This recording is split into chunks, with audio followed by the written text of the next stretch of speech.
Michael Jackson, MJ, king of pop. இது வந்து எவ்வளோ ஃபேமஸ் அப்படின்னா உங்களுக்கு தெரிஞ்சிருக்கும். நான் வந்து அவரை பற்றி தனியாக இன்ட்ரொடக்ஷனே கொடுக்க தேவையில்லை. எந்த அளவுக்கு ஃபேமஸ்னால் இந்த உலகத்தோட எந்த மூலைக்கு போனாலுமே நம்ம இந்தியாவில் தமிழ்நாட்டில் ஒரு மூலையில் ஒரு கிராமத்தில் இருக்க யாருக்கிட்டையாவது போய் உங்களுக்கு மைக்கேல் ஜாக்சன் தெரியுமான்னு கேளுங்களேன், கண்டிப்பாக தெரியும் அப்படின்னு தான் சொல்லுவாங்க. ஏன் இந்த மனுஷன் வந்து இத்தனைக்கும் இவர் இறந்து 2009 இருந்து கிட்டத்தட்ட வந்து 17 வருஷம் ஆக போகுது மறைந்து இந்த உலகத்திலிருந்து போகி. ஆனால் இன்றைக்குமே இந்த இந்தியாவுடைய தமிழ்நாட்டுடைய எந்த ஒரு மூலைக்கு போனாலும் அந்த பேர் வந்து சொன்னால் தெரிகிற அளவுக்கு அந்த அளவுக்கு ஃபேமஸ் ஒரு இசைக்கலைஞன். மைக்கேல் ஜாக்சன் அப்படின்னா வந்து அமெரிக்காவில் இருக்க ஒரு பாப் இசைக்கலைஞன் அப்படின்னு மட்டும் நம்மளால் அடைக்க முடியாது. அப்புறம் மைக்கேல் ஜாக்சன் சொன்னால் அவருடைய டான்ஸ் ஞாபகத்துக்கு வரும். 90s கிட்ஸ் யாருமே அவருடைய டான்ஸ் ஆடாமல் ஒரு குழந்தையுமே இருந்திருக்காது. அப்புறம் வந்து ஒரு மியூசிக் கம்போசர், சாங் ரைட்டர் அப்படின்றதெல்லாம் தாண்டி மைக்கேல் ஜாக்சனும் மிக பெரும் புரட்சியாளனை தான் இன்றைக்கி நம்ம வீடியோவில் வந்து பார்க்க போகிறோம். அவருடைய இன்னொரு பக்கம் அதிகமாக பேசாத அவர் அளித்த நன்கொடைகள், அவர் இந்த உலகத்துக்கிட்ட எவ்வளோ கைண்டாக இருந்திருக்காரு, ஆனால் இந்த உலகம் திரும்ப அவர்கிட்ட வந்து அதே அன்பை செலுத்தியதா அப்படின்றத பற்றி தான் இன்றைக்கி இந்த வீடியோவில் பார்க்க போகிறோம். மைக்கேல் ஜாக்சனுடைய வாழ்க்கை, அவரை சுற்றி இருந்த சர்ச்சைகள் அப்படின்றது தான் இன்றைக்கி வீடியோவில் பார்க்க போகிறோம். வணக்கம் கண்மணிஸ், நான் சரண்யா துராடி. வீடியோக்கு போகலாம்.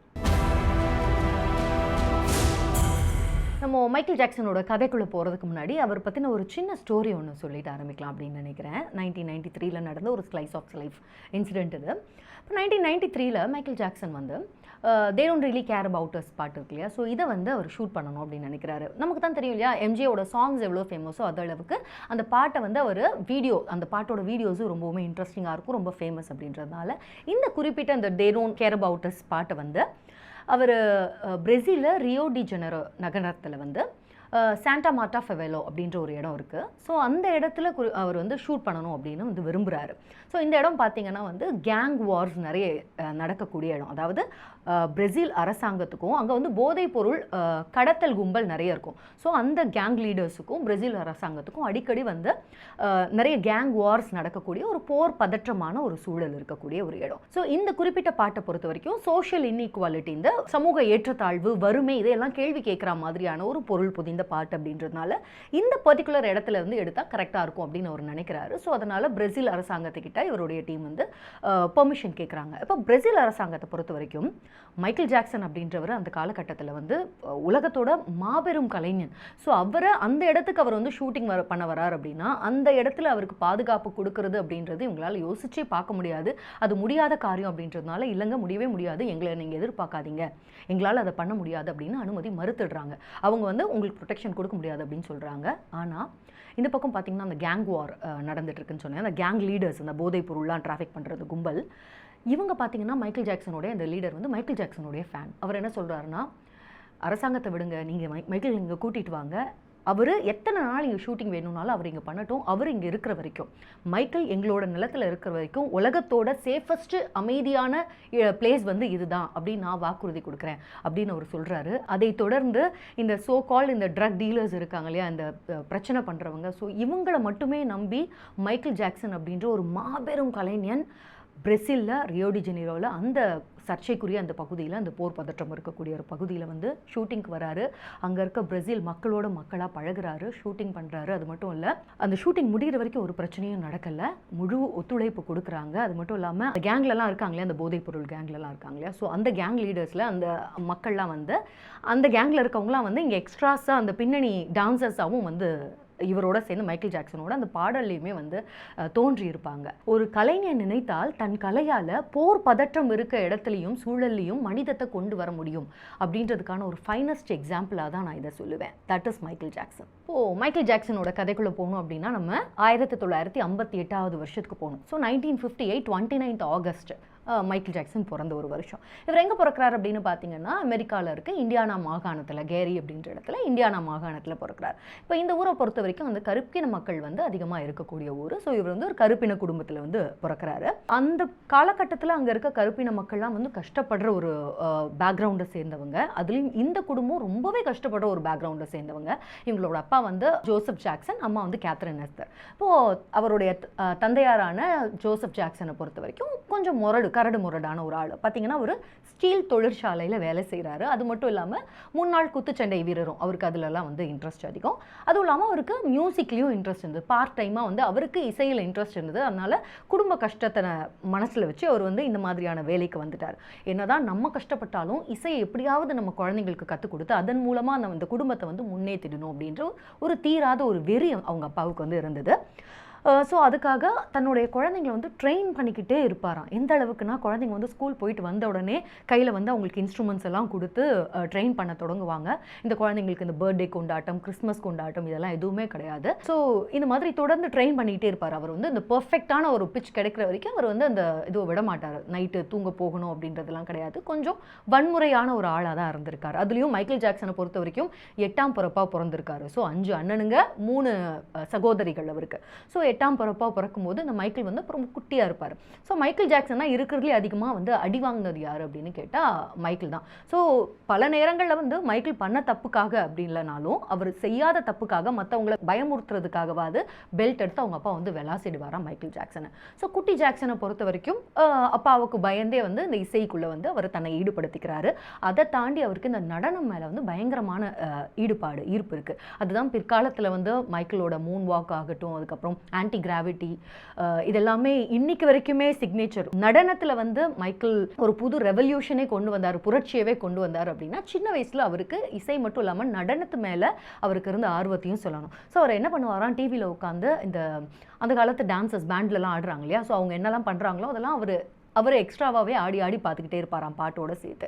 ஸோ இப்படியாக இந்த ditto, Jackie, German, Marlon, Michael, so இந்த 5 ஜாக்சன்ஸை வச்சு ஜாக்சன் 5 அப்படின்ற பேரில் அவங்க அப்பா வந்து ஒரு பேண்டை உருவாக்குறாரு. ஸோ இதுக்கு மேனேஜர் யார் அப்படின்னு பார்த்தீங்கன்னா ஜோசப் ஜாக்சன், அவங்க அப்பா தான். ஸோ அவர் என்ன பண்ணுறாரு, அந்த குழந்தைங்களை கூட்டிகிட்டு பக்கத்தில் இருக்க குட்டி குட்டி கிக்ஸ் எல்லாம் வந்து அட்டன் பண்ணுறாரு. அதாவது குட்டி குட்டி கிளப்ஸ் எல்லாம் இருக்கு இல்லையா, காக்டெயில் பார்ட்டிஸ் கிளப்பு, அப்புறம் சின்ன சின்ன ஆடிட்டோரியம்ஸ், இங்கெல்லாம் கூட்டிகிட்டு போய் இந்த குழந்தைங்களை வச்சு பெர்ஃபார்ம் பண்ணுறாரு. ஸோ ஒரு பக்கம் படிப்பு, இன்னொரு பக்கம் இந்த மாதிரியான பெர்ஃபார்மன்ஸ் அப்படின்னு இந்த குழந்தைங்க வந்து ஊராக போயிட்டே இருப்பாங்களாம். ஸோ நைட்டெல்லாம் விடிய பெர்ஃபார்ம் பண்ணிவிட்டு மறுபடியும் வந்து அடுத்த நாள் ஸ்கூல் போகிறது, மறுபடியும் பாதியிலேயே அடுத்த ஊருக்கு போகிறது, இப்படியா அந்த ஜாக்சன் 5 அப்படின்ற பிராண்டை வச்சுட்டு அவங்க அப்பா மேனேஜராக நிறைய இடங்களுக்கு கூட்டிகிட்டு போயிட்டு இருக்காரு. ஸோ இப்படி போகும்போது ஒரு கட்டத்தில் வந்து இந்த ஜாக்சன் 5க்கு ஒரு பிரேக் அப்படின்றது கிடைக்குது மோடவுன் அப்படின்ற ப்ரொடக்ஷன் லேபிள் மூலமாக. ஸோ இந்த மோடவுனோட இவங்க சைன் பண்ணுறதுக்கு முன்னாடி இந்த குழந்தைய பொறுத்த வரைக்கும் பாரு, ஸ்ட்ரிப் கிளப்பு, நைட் கிளப்பு, இந்த மாதிரியான ரொம்ப லோக்கலான ஈவெண்ட்ஸ்லலாம் இந்த குழந்தை பாட்டு பாடியிருக்கு. ஸோ பார்க்கக்கூடாததெல்லாம் அந்த சின்ன வயசுலேயே அந்த குழந்தை வந்து பார்த்துருக்கு. போதாததுக்கு நிறைய வன்முறையெல்லாம் வந்து மைக்கேல் ஜாக்சன் வந்து சின்ன வயசுலேயே பார்த்துருக்காரு. அந்த குழந்தை பாட்டு பாடுற இடத்துல வந்து கிளப் எப்படி இருக்கும், குழந்தைங்க அது கண்டிப்பாக வந்து பெர்ஃபார்ம் பண்ணக்கூடிய அது பாசிபிளான ஒரு இடம் இல்லை இல்லையா, அதுக்கு தகுந்த இடம் இல்லை அப்படின்றதுனால பார்க்கக்கூடியதெல்லாம் பார்க்குறாரு, வன்முறையெல்லாம் பார்க்குது இந்த குழந்தை. அதோட மனசில் வந்து பயங்கரமாக ஒரு இம்பாக்ட் இருக்குது. ஆனால் இன்னொரு பக்கம் இந்த குழந்தைய வந்து பெருவாரியான ஒரு கவனத்தை வந்து ஈர்க்கிறாரு. இந்த ஜாக்சன் 5 பொறுத்த வரைக்கும் இந்த குட்டி மைக்கேலோடைய அந்த டான்ஸ் இருந்தும் சரி, மற்றவங்கெல்லாம் பண்ணுற டான்ஸை விட இவர் ரொம்ப இலகுவாக இருக்கக்கூடிய அவருடைய லெக் மூவ்மெண்ட் மக்கள்கிட்ட ரொம்ப வெகுவாக கவனத்தை வந்து ஈர்க்குது. அது மட்டும் இல்லாமல் ஜாக்சனுடைய பிச் அப்படின்றது வந்து பயங்கரமான ஒரு பிச் எடுக்கிறாரு. அவருடைய பிச் வந்து நிறைய பேர் அந்த காலகட்டத்திலலாம் வந்து ஒரு ப்ராடிஜி, இந்த குழந்தை வந்து வயசுக்கு மீறின திறமையை கொண்ட ஒரு குழந்தை, ப்ராடிஜி அப்படின்லாம் வந்து புகழ்கிறாங்க. ஸோ அந்த மாதிரியான ஒரு கவனத்தை ஈர்த்துட்டு இருக்கு அந்த குழந்தை. இப்போ அந்த காலகட்டத்தில் பார்த்தீங்கன்னா கொஞ்சம் கொஞ்சமாக இந்த ஜாக்சன் 5ஓடைய சக்ஸஸ் அப்படின்றது வந்து அதிகமாகிட்டே போகுது. ஸோ ஈவென்ச்சுவலி அவங்க மோடவுன் அவங்களுடைய கண்ணில் படுறாங்க. மோடவுன் ப்ரொடக்ஷனோட 1968 வந்து இவங்க சைன் பண்ணுறாங்க. ஸோ இதுக்கப்புறமா இவங்களோட கிக்ஸ் எல்லாத்தையுமே வந்து மோடவுன் தான், அந்த ப்ரொடக்ஷன் ஹவுஸ் தான் வந்து ஹேண்டில் பண்ணுறாங்க. ஸோ இதுக்கப்புறமா இவங்களோட குவாலிட்டி ஆஃப் கான்சர்ட்ஸ் அப்படின்றது அதிகமாகுது. இந்த டெலிவிஷன் ஷோஸு, அதுக்கப்புறம் பெரிய பெரிய சிங்கர்ஸ் எல்லாம் பாட்டு பாடுவாங்களே, அதுக்கு நடுவில் வந்து ஒரு பிரேக் இருக்கும். ஸோ அந்த டைமில் வந்து வேறு யாராவது ஃபில்லர்ஸ் மாதிரி பண்ணுவாங்க. ஸோ இந்த இடத்துலலாம் வந்து இந்த மாதிரியான பெட்டரான ஸ்டேஜஸ் வந்து இவங்களுக்கு கிடைக்க ஆரம்பிக்குது. இந்த ஜாக்சன் 5ல அந்த குட்டி மைக்கேல் ஜாக்சனோட பிச் எந்த ரேஞ்ச் வரைக்கும் அவருடைய பிச் போகுது, அவருடைய இலகுவான நடனம், இதெல்லாம் ஒரு பக்கம் வந்து மக்கள்கிட்ட வந்து கவனம் ஈர்க்குது அப்படின்னா, இன்னொரு பக்கம் இந்த மொத்த ஜாக்சன் குடும்பத்துடைய இந்த ட்ரெஸ்ஸிங் ஸ்டைல், இந்த பாப்பில் இந்த ஃப்ளாஷியான இந்த பூட் கட் பேண்ட், இந்த ஃப்ளாஷியான கலர்ஸில் இருக்க ட்ரெஸ், இவங்களோட ஸ்டைல் இதெல்லாமே வந்து மக்கள்கிட்ட பயங்கர ஒரு கிரேஸை கொண்டு வருது. ஸோ இந்த மாதிரியே ட்ரெஸ் பண்ணலாம் தொடங்குறாங்க.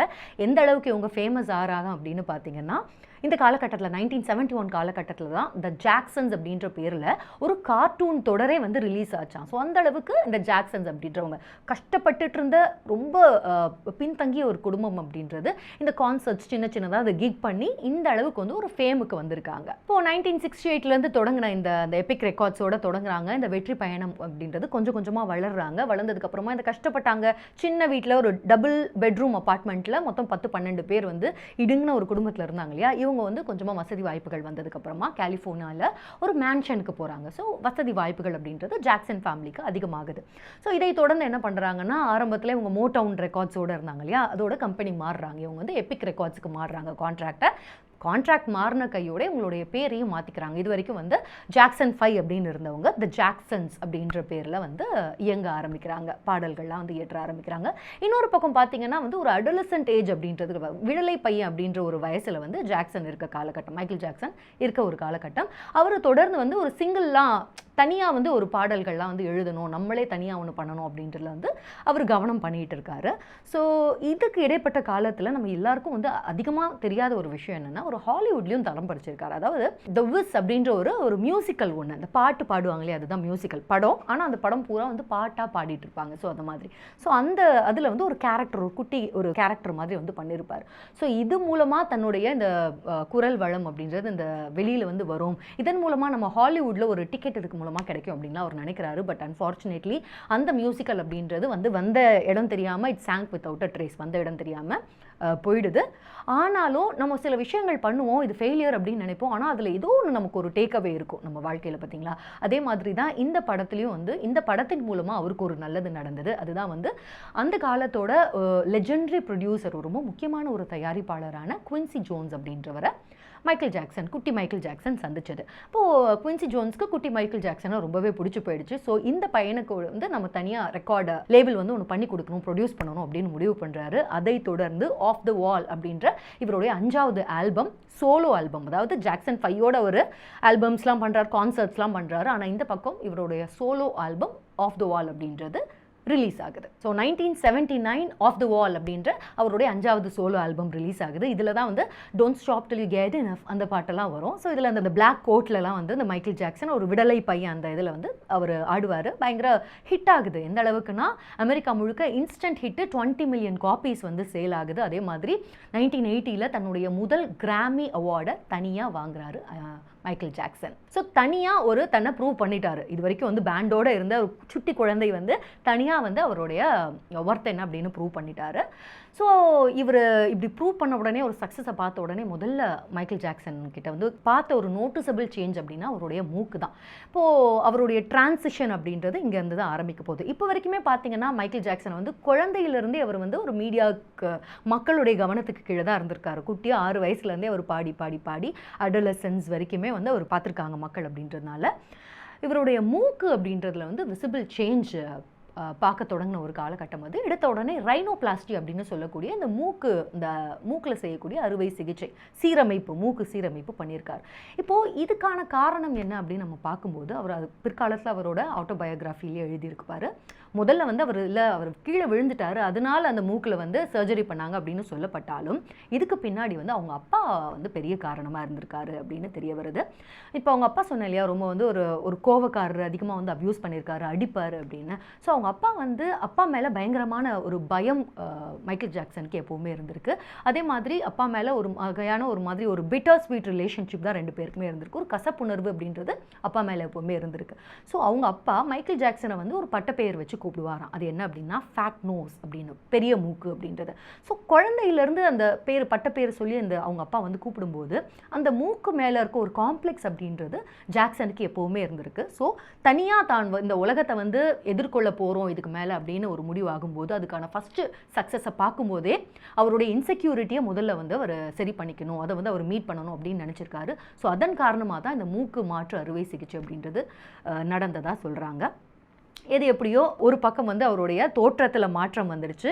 இன்னொரு பக்கம் பார்த்தீங்கன்னா குடும்பத்தில் வந்து ஜாக்சன்ஸ் குடும்பத்துக்குள்ளே வந்து பிளவுகள் அப்படின்றது தொடங்கின ஒரு காலகட்டம். ஏன்னா இவர் தனியாக சோலோவாக ஆர்டிஸ்டாக ப்ரூவ் பண்ணிட்டார் இல்லையா. ஆனால் அவங்க அப்பாவை பொறுத்த வரைக்கும் இந்த ஜாக்சன்ஸ் குரூப்பை விட்டு நீங்கள் போகக்கூடாது அப்படின்னு ஒரு நிர்பந்தம் பண்ணுறாரு. தொடர்ந்து நீங்கள் வந்து இந்த கான்சர்ட்ஸ்லாம் பண்ணிகிட்டே தான் இருக்கணும், எங்களோட வந்து நீ இருந்துகிட்டே தான் இருக்கணும் அப்படின்னு அவங்க அப்பா கைப்பிடியிலேருந்து ஜாக்சனால் முழுசாக தன்னை வந்து விடுவிச்சுக்கவே முடியல. ஸோ அந்த மாதிரியான ஒரு போராட்டத்தை அவர் சந்தித்த ஒரு காலகட்டம் அப்படின்னு தான் சொல்லணும். இந்த மாதிரியான ஒரு காலகட்டத்தில் தான் அவருடைய அடுத்த பிக்கெஸ்ட் ஹிட்டான த்ரில்லர் ரிலீஸ் ஆகுது. இப்போது 1982 வந்து த்ரில்லர் ரிலீஸ் ஆகுது. இப்போ த்ரில்லரை பொறுத்த வரைக்கும் இது என்ன மாதிரியான ஒரு ஹிட்? பீட் இட் சாங் வந்து எல்லாருமே கேட்டிருப்போம். அந்த பீட் இட்க்கு வந்து எல்லாருமே அந்த காலகட்டத்தில் ஆடி இருப்போம். அதோட இம்பாக்ட் அப்படின்றது நம்ம தமிழ் பாடலில் கூட வந்து அதே மாதிரி அந்த ஸ்டெப்பை நம்ம பார்க்க முடியும், பீட் இட்ல ஆடுற ஸ்டெப்பை.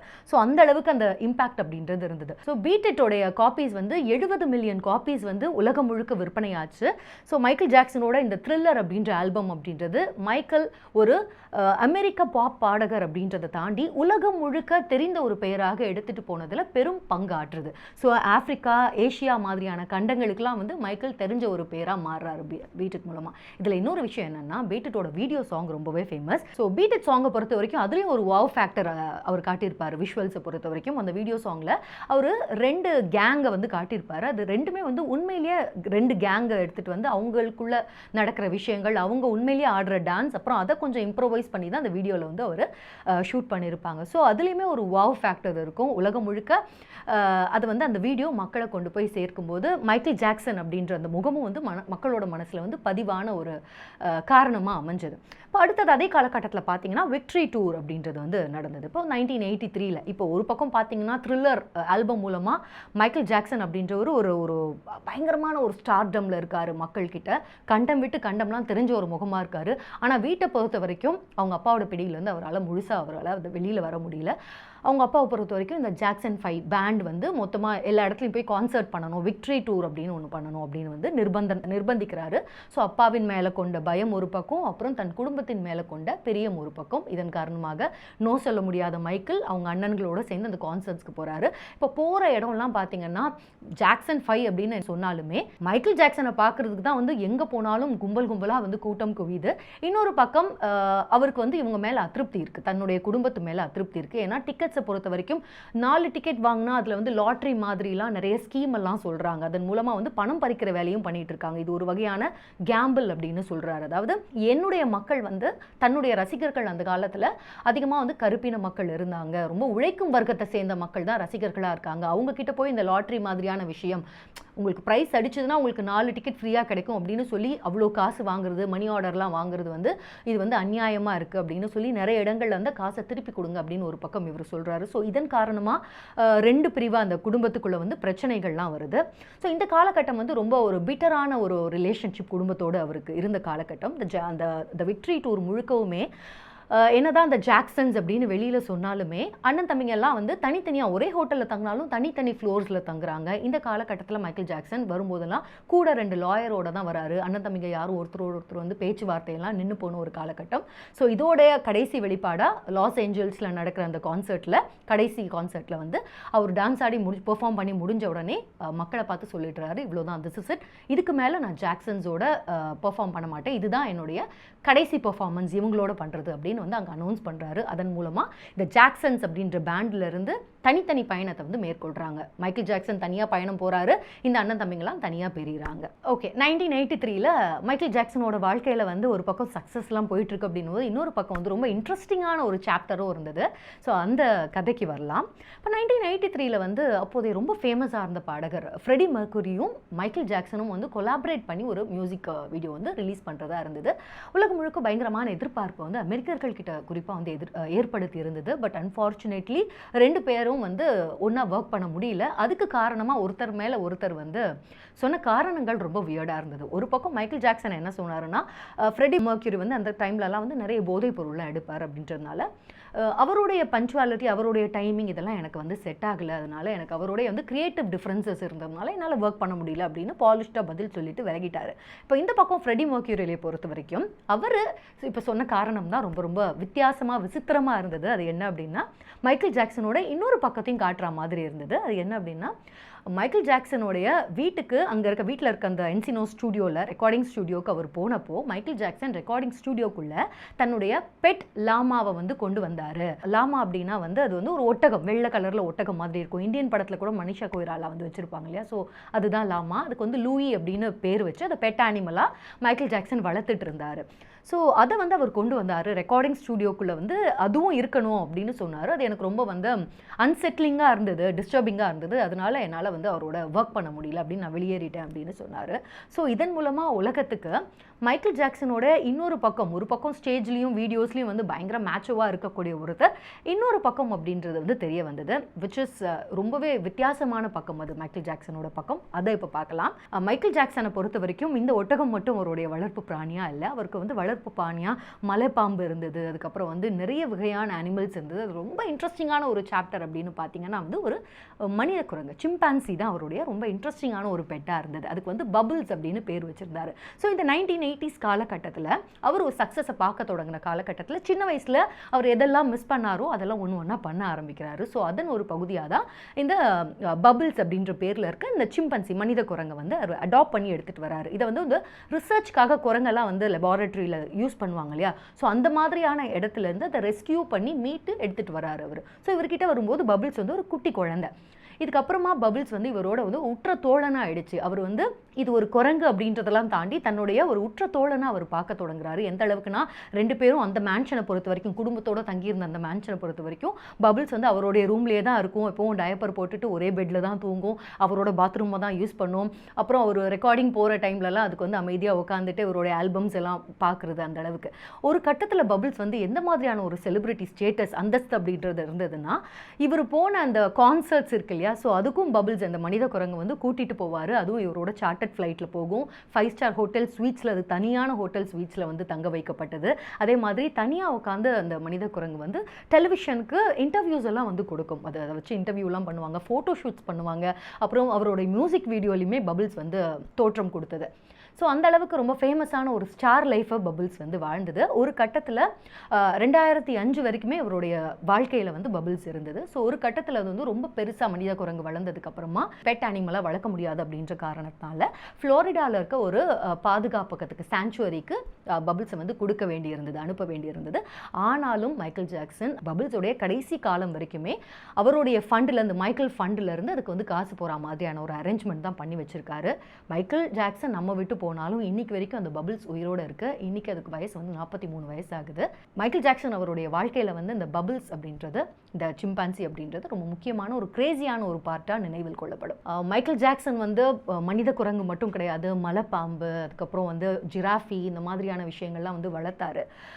மைக்கேல் ஜாக்சனுக்கு வந்து இந்த மாதிரி மிருகங்களோட ஏற்படுத்திக்கிட்ட நட்பு, அந்த மிருகங்கள் கிட்ட அதிகமாக டைம் ஸ்பெண்ட் பண்ணுறது, அதுக்கிட்ட பேசுறது, அவங்கள வந்து உற்ற தோழனாக நினைக்கிறது அப்படின்றது வந்து 80களில் மட்டும் கிடையாது. பிற்காலத்தில் அவர் நெவர்லேண்ட் அப்படின்ற ஒரு ரேஞ்சை வந்து கொண்டு வந்தார். அந்த ரேஞ்ச் அப்படின்றது ஒரு ஃபார்ம் ஹவுஸ் அப்படின்னு சொல்லலாம். மிகப்பெரிய அளவிலான, ஏக்கர் அளவிலான வந்து ஒரு ஃபார்ம் ஹவுஸ். அதில் வந்து நிறைய விஷயங்கள் இருக்கும். இந்த டென்னிஸ் கோர்ட், ஃபுட்பால் கோர்ட், அதுக்கப்புறம் வந்து அம்யூஸ்மெண்ட் பார்க், இந்த மாதிரிலாம் இருந்தாலும், தியேட்டர் அதெல்லாம் இருந்தாலும், அங்கே வந்து ஓனாக ஒரு ஜூவே வச்சுருந்தார் அவர். அங்கே வந்து அவருக்கு பிடிச்சமான நிறைய விலங்குகள், யானை, முதலை, இந்த மாதிரி நிறைய விலங்குகள்லாம் வச்சுருந்தார். ஸோ அவருடைய பாண்ட் அப்படின்றது மிருகங்களோட அவர் சின்ன வயசு தான் வந்து நமக்கு பிரதிபலிக்குது. அதாவது குழந்தையாக இருக்கும்போது நார்மலான ஒரு சைல்டுஹுட் அவர் வந்து பார்க்கல அப்படின்றதுனால சின்ன பசங்களோட, அவர் வயசு பசங்களோட அவருக்கு எப்படி பழகணும் அப்படின்னு கூட தெரியல. அந்த சைல்டுஹுட்டில் அந்த நட்பு, இந்த விளையாட்டுக்கு போகிறதோ, இந்த விளையாடுறதோ அப்படின்றது பார்க்காததுனால அவர் இந்த மனுஷங்க கிட்ட பேசுகிறத விட, அவர் தனிமையே பார்த்ததுனால மனுஷங்க கிட்ட பேசுகிறத விட இந்த மாதிரி வைல்ட் அனிமல்ஸ், மிருகங்களோட இருக்கிறது, அவங்களோட துணை வந்து அவருக்கு இன்னும் சேஃபாக ஃபீல் பண்ணுறாரு, இன்னும் ஜென்யூனாக உணர்ந்தார் அப்படின்றது தான் இதுக்கு ஒரு காரணமாக அமைஞ்சது. சரி, இவ்வளோ நேரமாக எம்ஜே அப்படின்னு மற்ற கதையெல்லாம் சொல்லிட்டு இருக்கேன். அவரோட சிக்னேச்சர் மூமெண்ட்டான மூன் வாக் பற்றி பேசலைன்னா அந்த ஹிஸ்ட்ரியே வந்து கம்ப்ளீட் ஆகாது இல்லையா? அதனால் அந்த மூன் வாக் எப்போ நடந்தது அப்படின்றது வரலாம். ஸோ அந்த காலகட்டத்துக்கு தான் வந்திருக்கோம். இப்போ 1983 காலகட்டத்திலேயே NBC டெலிவிஷனில் வந்து, இப்போ நம்ம ஊர் விஜய் டிவி மாதிரி, ஸோ NBC டெலிவிஷனுக்காக மோடவுன் 25 அப்படின்ற அந்த மோடவுன் ரெக்கார்ட்ஸ் பற்றி ஏற்கனவே பார்த்தோம் இல்லையா? ஸோ அதோட அந்த மோடவுன் 25 அப்படின்ற ஒரு ஈவெண்ட் வந்து நடக்குது. ஸோ அதுக்காக ஸ்பெஷல் பெர்ஃபார்மன்ஸ் ஒன்று பண்ணுறாரு ஜாக்சன்ஸோட சேர்ந்து. இதில் அவர் தனியாக பெர்ஃபார்ம் பண்ணும்போது அவர் என்ன பண்ணுறாருன்னா, பில்லி ஜீன் பாட்டை வந்து பாடுறாரு.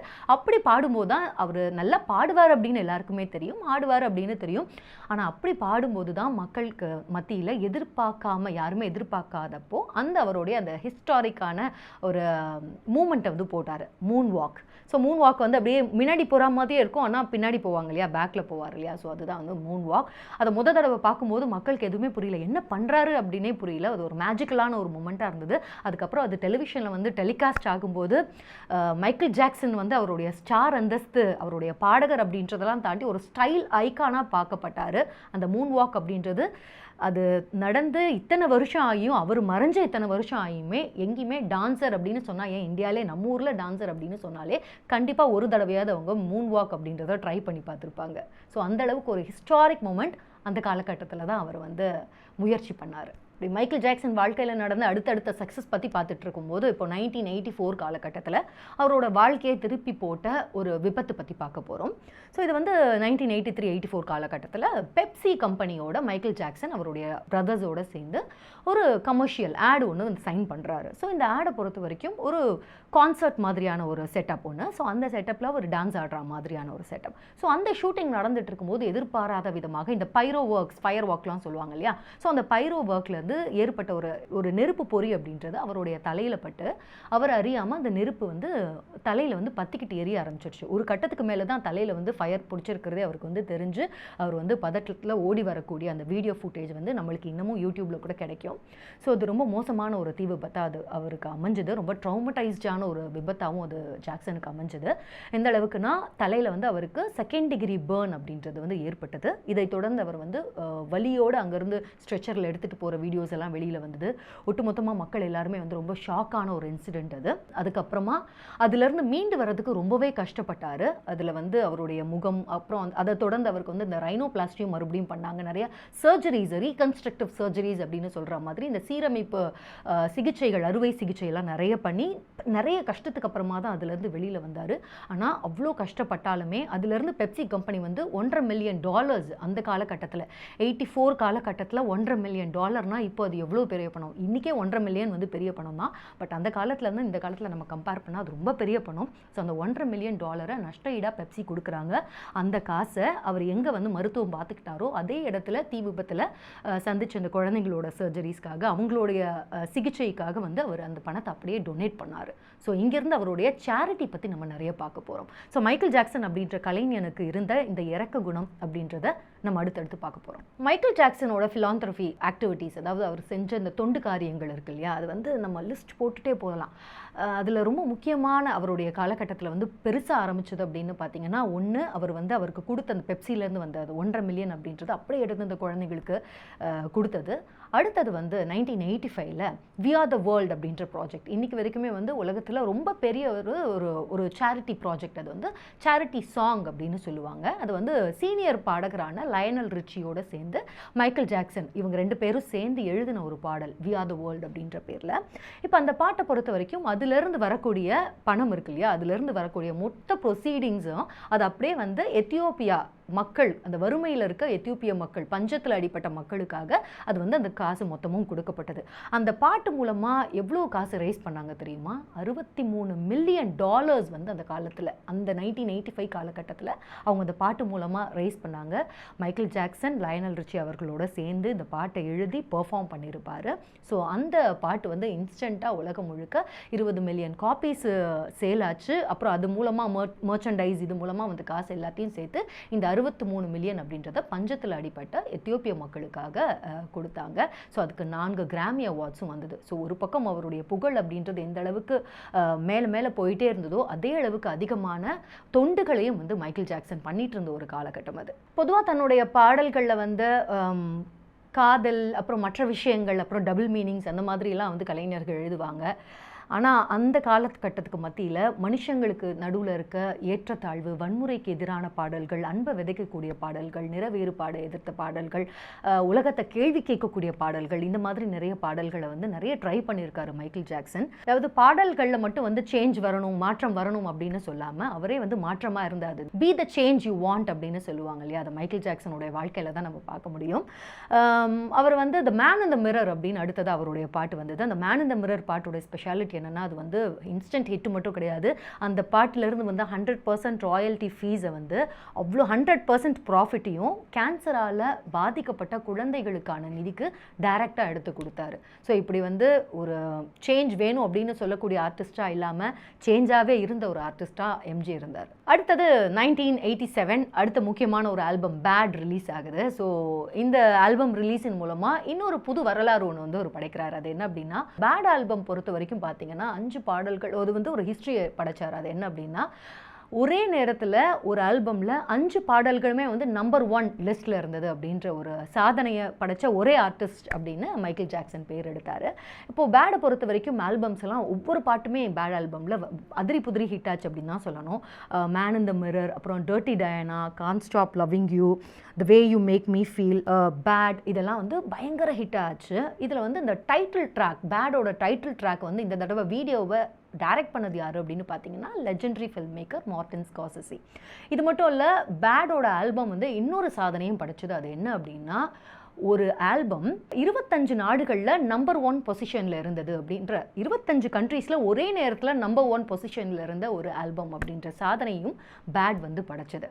ஸோ அதை தொடர்ந்து தான் வந்து பேட் டூர் போனார் மைக்கேல் ஜாக்சன். ஸோ லண்டனுக்குலாம் போவார், அங்கே தான் டயானாலாம் பார்ப்பார். ஸோ இந்த பேடை பொறுத்த வரைக்கும் அதில் டர்ட்டி டயானா அப்படின்ற பேரில் டைட்டிலில் ஒரு பாட்டு ஒன்று இருக்கும். ஸோ அதில் டர்ட்டி டயானா அப்படின்னு யாரை நினச்சி எழுதினார் அப்படின்னு தெரியல, பட் டயானாவை பார்க்கும்போது கொஞ்சம் சங்கடமாகவே மைக்கேல் ஜாக்சன் காணப்பட்டார். ஸோ மைக்கேல் ஜாக்சனை பொறுத்த வரைக்கும் டயானா கிட்ட நர்வஸாக இருக்கிறதுக்கு அந்த டர்ட்டி டயானா மட்டும் காரணமாக இல்லை. அவர் என்னதான் இருந்தாலும், எவ்வளோ பெரிய சூப்பர் ஸ்டார் இருந்தாலும், இவங்க வந்து ஒரு பிரின்சஸ், நோபல் ஃபேமிலி அப்படின்றதுனால ராயல் ஃபேமிலியை பார்க்கும்போது இவங்க இப்படி தான் இருக்கணும் அப்படின்னு சில கட்டுப்பாடுகள்லாம் இருந்தது. ஸோ இதெல்லாம் அதிகமாக அவர்கிட்ட சொல்லி தான் அனுப்புனாங்க. அதனால ரொம்ப நர்வஸாகவே மைக்கேல் ஜாக்சன் இருப்பார் அந்த விஷுவல்ஸை நம்ம பார்க்கும்போது. ஸோ மைக்கேல் ஜாக்சனை பார்த்த டயானா வந்து ரொம்ப ஸ்வீட்டாக அவரை ரொம்ப கனிவோடு வந்து நடத்துவாங்க. அது மட்டும் இல்லாமல் இவர் சொல்லுவார், இந்த பேட் டூரில் நான் அந்த டர்ட்டி டயானா வந்து அவுட் ஆஃப் ரெஸ்பெக்ட் இந்த பாட்டை நான் எடுத்துட போகிறேன் அப்படின்னு அவர் சொன்னதாகவும், டயானா வந்து அப்படிலாம் பண்ணாதீங்க, எனக்கு இன்ஃபேக்ட் அந்த ஆல்பம்லேயே ரொம்ப ஃபேவரட் அந்த பாட்டு தான் அப்படின்னு சொன்னதாகவும், அதை தொடர்ந்து அந்த கான்சர்ட்டில் 70,000 பேருக்கு மத்தியில் டயானா இருந்த அந்த கான்சர்ட்டில் டர்ட்டி டயானா பாட்டை வந்து அவருக்காகவே அவங்க வந்து பாடினாரு அப்படின்னும் சொல்லுவாங்க. ஸோ இந்த காலகட்டத்தில் தான் வந்து பிரின்ஸ் ஹாரி அண்ட் வில்லியம் 2 பேருமே குட்டி குட்டியாக இருப்பாங்க. ஸோ அந்த 2 பேருக்கும் வந்து அவருடைய பர்சனலாக சைன் பண்ண அந்த ஒரு லெதர் ஜாக்கெட்டும் கிஃப்ட் பண்ணியிருப்பார். அது மட்டும் இல்லாமல் இவ்வளோ தூரம் லண்டனுக்கு போய் லண்டனுக்கே வந்து ஒரு 1.5 லட்சம் பவுண்ட் அளவுக்கு டொனேஷனும் கொடுத்துட்டு வந்தார்.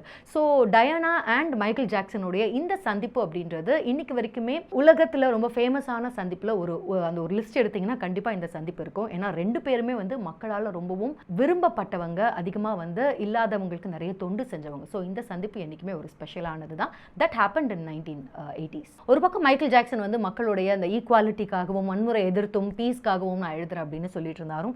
அவருக்கு வந்து மென்டல் பீஸ் அப்படின்றது இந்த காலகட்டத்திலே இல்லாமல் ஆயிடுச்சு அப்படின்னு தான் சொல்லணும். அதுக்கு காரணம் அவரை சுற்றி இருந்த சர்ச்சைகளும் அவரை பற்றின வதந்திகளும் தான். ஸோ இந்த காலகட்டத்திலலாம் மைக்கேல் ஜாக்சன் வந்து எந்த அளவுக்கு ஃபேமஸோ அவரை சுற்றி வந்து அந்த அளவுக்கு வந்து அவரை பற்றின காசிப்ஸ் நிறைய இருந்தது. அவர் மேலே வந்து கான்ட்ரவர்சிஸும் அதிகமாக வந்து எழுத தொடங்கியிருந்தாங்க. இந்த காலகட்டத்தில் பார்த்தீங்கன்னா மைக்கேல் ஜாக்சனுடைய கலர் அப்படின்றது இந்த பேட் டூர் பண்ண காலகட்டத்திலையுமே அவருடைய தோற்றம் அப்படின்றது ஆரம்ப காலத்திலேருந்து நம்ம ஒரு மைக்கேல் ஜாக்சனை பார்த்தோம்னா இப்போ இருக்கிறதுக்கு அடையாளமே தெரியாத அளவுக்கு மாறி இருப்பார். அவருடைய மூக்கு மட்டும் மாறி இருக்காது, அவருடைய தாடை அதெல்லாம் மாறி இருக்கும். அதுக்கப்புறம் வந்து முக அமைப்பு, அவருடைய முடி மாறி இருக்கும். அதுக்கப்புறம் அவருடைய நிறம் மொத்தமாக மாறி இருக்கும். ஆரம்பத்தில் வந்து அவர் கருப்பினம் அப்படின்றதுனால ஆரம்பத்தில் ஒரு டார்க் ப்ரௌனில் இருந்திருப்பார். அதுக்கப்புறமா கொஞ்சம் லைட் ப்ரௌன், பேல் அந்த மாதிரி ஆகி மொத்தமாக வந்து ஒரு வெளிர் நிறத்தில் அவர் வந்து காட்சியளிப்பார். இப்போது மைக்கேல் ஜாக்சனை பொறுத்த வரைக்கும் இது வந்து எப்படி ஆயிடுச்சு அப்படின்னா, அவரை பற்றி எழுதும்போது அவர் என்னதான் வந்து இவ்வளோ பேசினாலும் அவருடைய நிறத்தின் மேலே வந்து அவருக்கு ஒரு காம்ப்ளெக்ஸ் இருந்தது. அவர் தன்னை வந்து கருப்பினராக வந்து ஐடென்டிஃபை பண்ணிக்க விரும்பல அப்படின்றதுனால தன்னுடைய கலரை வந்து அவர் அதனால் மாற்றிக்கிட்டாரு அப்படின்ற மாதிரி அவரை பயங்கரமாக விமர்சனம் பண்ணி லெஃப்ட், ரைட் அண்ட் சென்டர் அவரை பற்றி பயங்கரமான விமர்சனங்கள் ஒரு பக்கம் வந்துட்டு இருந்தது. இன்னொரு பக்கம் வந்து அவர் பண்ண சர்ஜரிஸ் பற்றி, அப்புறம் இன்னொரு பக்கம் வந்து மைக்கேல் ஜாக்சனை பொறுத்த வரைக்கும் இப்போ எப்படி அண்டர்டேக்கர் வந்து 7 உயிரிடா அப்படின்லாம் சொல்லிட்டு இருப்போம் இல்லையா அந்த காலகட்டத்தில், அந்த மாதிரி மைக்கேல் ஜாக்சன் வந்து 150 வருஷம் வாழ போறாராண்டா. அவர் வந்து தினமும் இந்த ஆக்சிஜன் சேம்பரில் போய் படுத்து தான் தூங்குவாராம், நம்மள மாதிரி பெட்லலாம் படுத்து தூங்க மாட்டாராம் அப்படின்னு அதை சப்ஸ்டான்ஷியேட் பண்ணுற மாதிரியான ஃபோட்டோஸ் எல்லாம் வந்திருந்தது. ஸோ அவர் வந்து ஒரு சேம்பருக்குள்ளே படுத்திருக்க மாதிரி, மைக்கேல் ஜாக்சன் வந்து மனுஷனே இல்லையாண்டா, அவர் வந்து இன்னும் இத்தனை வருஷம் இருப்பாராம், அவரோட இதுக்கு மேலே வயசே ஆகாதான் அப்படின்லாம் வந்து கிளப்பி விட்டாங்க. இன்னொரு பக்கம் வந்து அவர் ஹர்ட் பண்ணுற மாதிரியான வதந்திகளும் வந்தது. அது என்னன்னா, மைக்கேல் ஜாக்சன் வந்து தன்னுடைய குரல் வந்து ஹை பிச்சில் இருக்கணும்னா ஆனால ஒரு சில பிச்சர்ஸ் வந்து எட்ட முடியாது, ஆனால் பெண்ணோட வாய்ஸில் வந்து அந்த பிச்சர்ஸ் ஹை பிச்சர்ஸ் வந்து எட்டலாம். அதனால அந்த ஹை பிச்சர்ஸ் வந்து தொடர்ந்து அதை எட்டணும் அப்படின்றதுக்காக, அது வந்து மாறாமல் இருக்கணும் அப்படின்றதுக்காக பெண்களுக்கான ஹார்மோனல் இன்ஜெக்ஷன்ஸ் அவர் தனக்கு செலுத்திக்கிறாராம் அப்படின்ற மாதிரியான வதந்திகளும் வந்தது. சார் தன்னுடைய திறமையை வந்து இந்த மாதிரி குறைச்சி மதிப்பிடுற மாதிரி, தன்னை டிஃபேம் பண்ற மாதிரி வந்த இந்த வதந்திகள் வந்து அவர் ரொம்பவே வருத்தப்பட வச்சுது.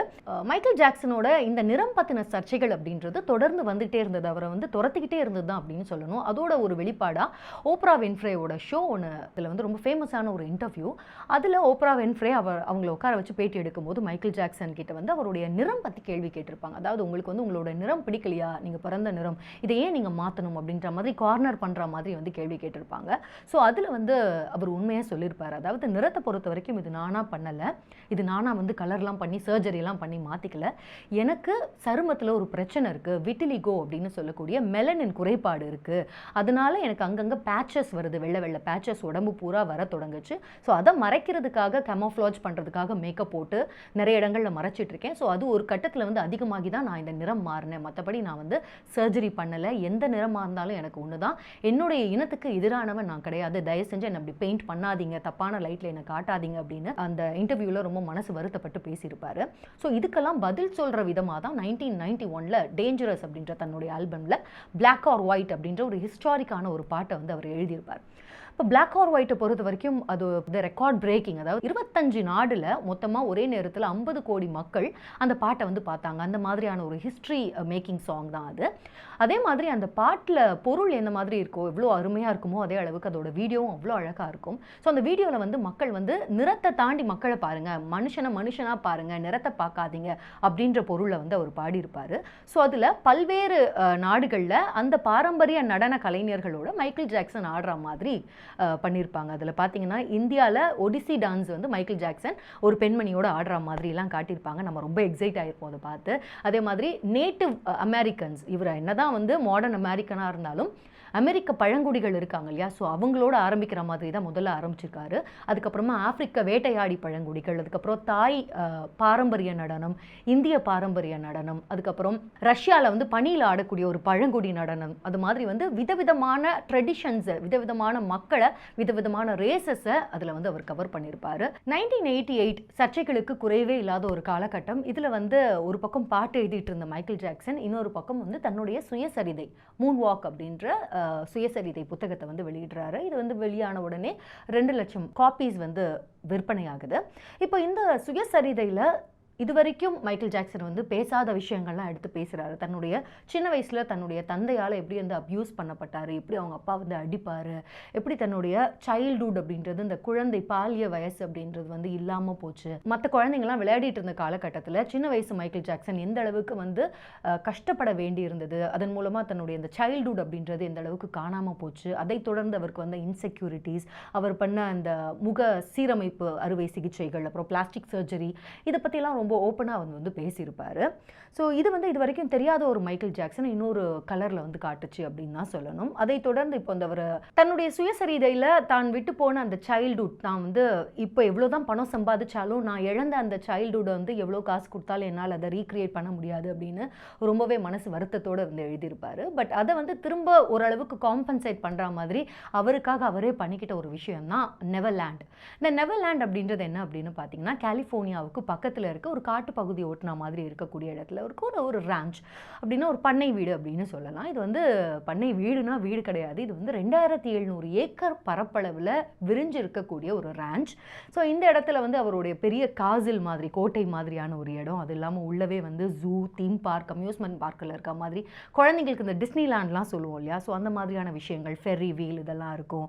ஒரு பக்கம் ஜூ இருக்கும், இன்னொரு பக்கம் வந்து பாஸ்கெட் பால், டென்னிஸ் கோர்ட் இருக்கும், அப்புறம் படம் பார்க்குற தியேட்டர் இருக்கும். ஸோ ஒரு குழந்தை உள்ளே போச்சு அப்படின்னா அதுக்கு தேவையான அதுக்கு ஃபேசினேட் பண்ணுற எல்லா விஷயங்களுமே மொத்தமாக அந்த நெவர்லேண்டில் இருந்தது. இந்த நெவர்லேண்ட் அப்படின்ற பேர் எப்படி வந்தது அப்படின்னு பார்த்தீங்கன்னா, அதுக்கு ஆக்சுவலாக சிங்கமோர் எஸ்டேட் அப்படின்னு தான் பேர்.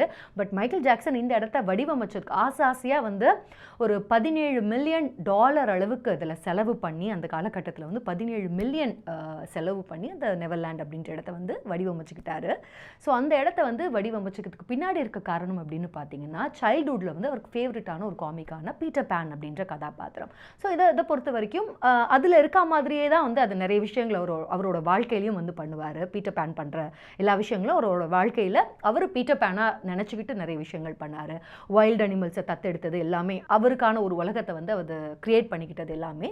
ஸோ அதோட ஒரு எக்ஸ்டென்ஷனாக தான் இந்த நெவர்லேண்ட் அப்படின்றது. இந்த நெவர்லேண்ட் எதுக்காக நெவர்லேண்ட் அப்படின்னு பேர் வச்சார்னா, இங்கே வந்தீங்கன்னா நீங்கள் வந்து அடல்ட்டாகவே ஆக மாட்டீங்களாம். You never grow into an adult அப்படின்றதுனால நீங்கள் குழந்தைகளாகவே அங்கே இருக்கலாம் அப்படின்றதுனால நெவர்லேண்ட் அப்படின்னு பேர் வச்சார். பேர் வச்சதோடு இல்லாமல் அது அவருக்காக மட்டும் வச்சுக்கலாம நிறைய குழந்தைங்களும் இன்வைட் பண்ணி அவங்களோட வந்து தன்னுடைய சந்தோஷத்தை ஷேர் பண்ணிக்கக்கூடிய ஒரு இடமா மாற்றிக்கிட்டாரு. ஸோ அதன் ஒரு பகுதியாக நிறைய நோயுற்ற குழந்தைங்க, டெர்மினலி இல் பேஷண்ட்ஸ்லாம் சொல்லுவாங்க இல்லையா, அந்த மாதிரியான நோய் இருக்க குழந்தைங்க, வறுமையில் இருக்க குழந்தைங்க, அதுக்கப்புறம் அவங்களுடைய ஃபேன்ஸோட குடும்பங்கள், இவங்க எல்லாரையும் வந்து இன்வைட் பண்ணி அவங்களோட டைம் ஸ்பெண்ட் பண்ணுற, தன்னைத்தானே வந்து அந்த குழந்தைங்களுக்கு மத்தியில் குழந்தையாக உணரக்கூடிய ஒரு இடமா இந்த இடத்த வந்து மாற்றிக்கினாரு. எந்த நெவர்லேண்ட் அப்படின்ற இடம் அவருக்கு அதிகமான சந்தோஷத்தை கொடுத்ததோ, பிற்காலத்தில் அதே நெவர்லேண்ட் அவருக்கு அதிகமான துயரத்தையும் அவமானத்தையும் கொடுத்தது. ஸோ இந்த டவுன்ஃபால் அப்படின்றது எப்படி நடந்தது அப்படின்றத பார்க்க போகிறோம்.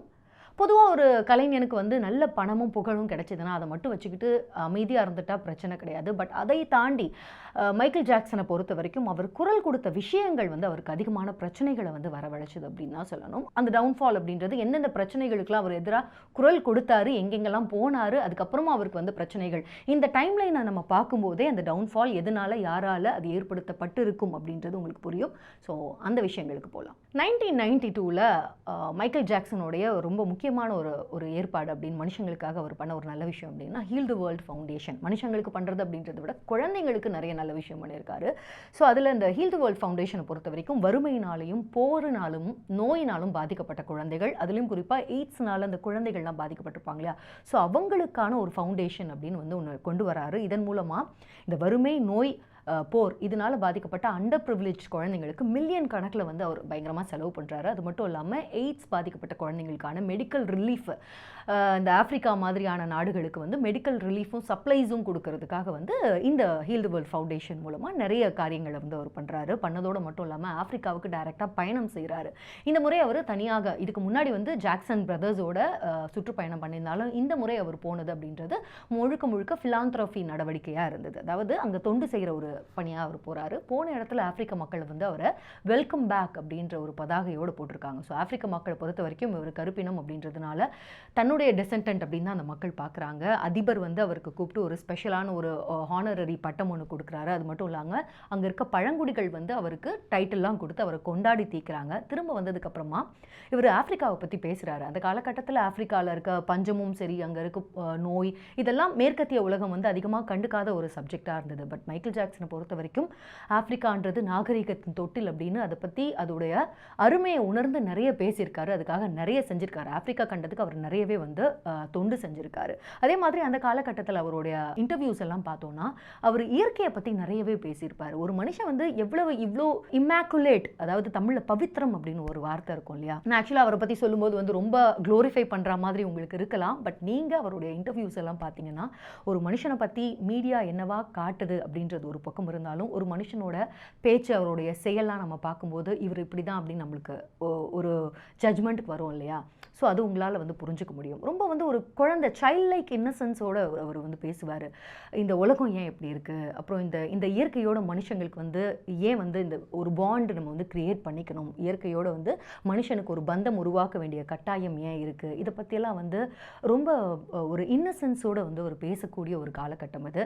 இது எல்லாமே வந்து இன்னும் கொஞ்சம் காலத்தில் மாறப்போகுது. அவருக்கு பயங்கரமான மன வருத்தம் வரப்போகுது. ஸோ அதெல்லாம் பார்க்குறதுக்கு முன்னாடி அவருடைய சேரிட்டி ஒர்க் பார்த்தோம் இல்லையா, அவரோட ஃபேண்டம் வந்து 90s காலகட்டத்தில் எப்படி இருந்தது அப்படின்னு பார்க்கலாம். ஸோ 90s காலகட்டத்தை பொறுத்த வரைக்கும் மைக்கேல் ஜாக்சனை வந்து அவர் டெமி காடாக பார்த்தாங்க. எந்த அளவுக்குன்னா எதுவுமே பண்ண வேணாம். அவருடைய கான்சர்ட்ஸை பொறுத்த வரைக்கும் வெறும் அமெரிக்காவில் மட்டும் கிடையாது, ஜப்பானில், கொரியாவில், எல்லா இடத்துலையுமே, அப்புறம் ஐரோப்பிய நகரங்களில் எங்கே கான்சர்ட் வச்சாலுமே மைக்கேல் ஜாக்சன் கான்சர்ட்லாம் லைனாக வந்து ஆம்புலன்சஸ் இருக்கும். அது எதுக்காக அப்படின்னா மைக்கேல் ஜாக்சனை பார்த்த மாத்திரத்திலேயே மக்கள் வந்து மயங்கி விழுந்துருவாங்க. பெண்கள் மட்டும் கிடையாது, ஆண்களும் சரி மயங்கி விழுந்துருவாங்க. ஸோ அவங்களுக்கு ஃபர்ஸ்ட் எய்ட் கொடுக்கறதுக்காகவே அங்கே வந்து லைனாக ஆம்புலன்ஸ்லாம் நிற்குமா.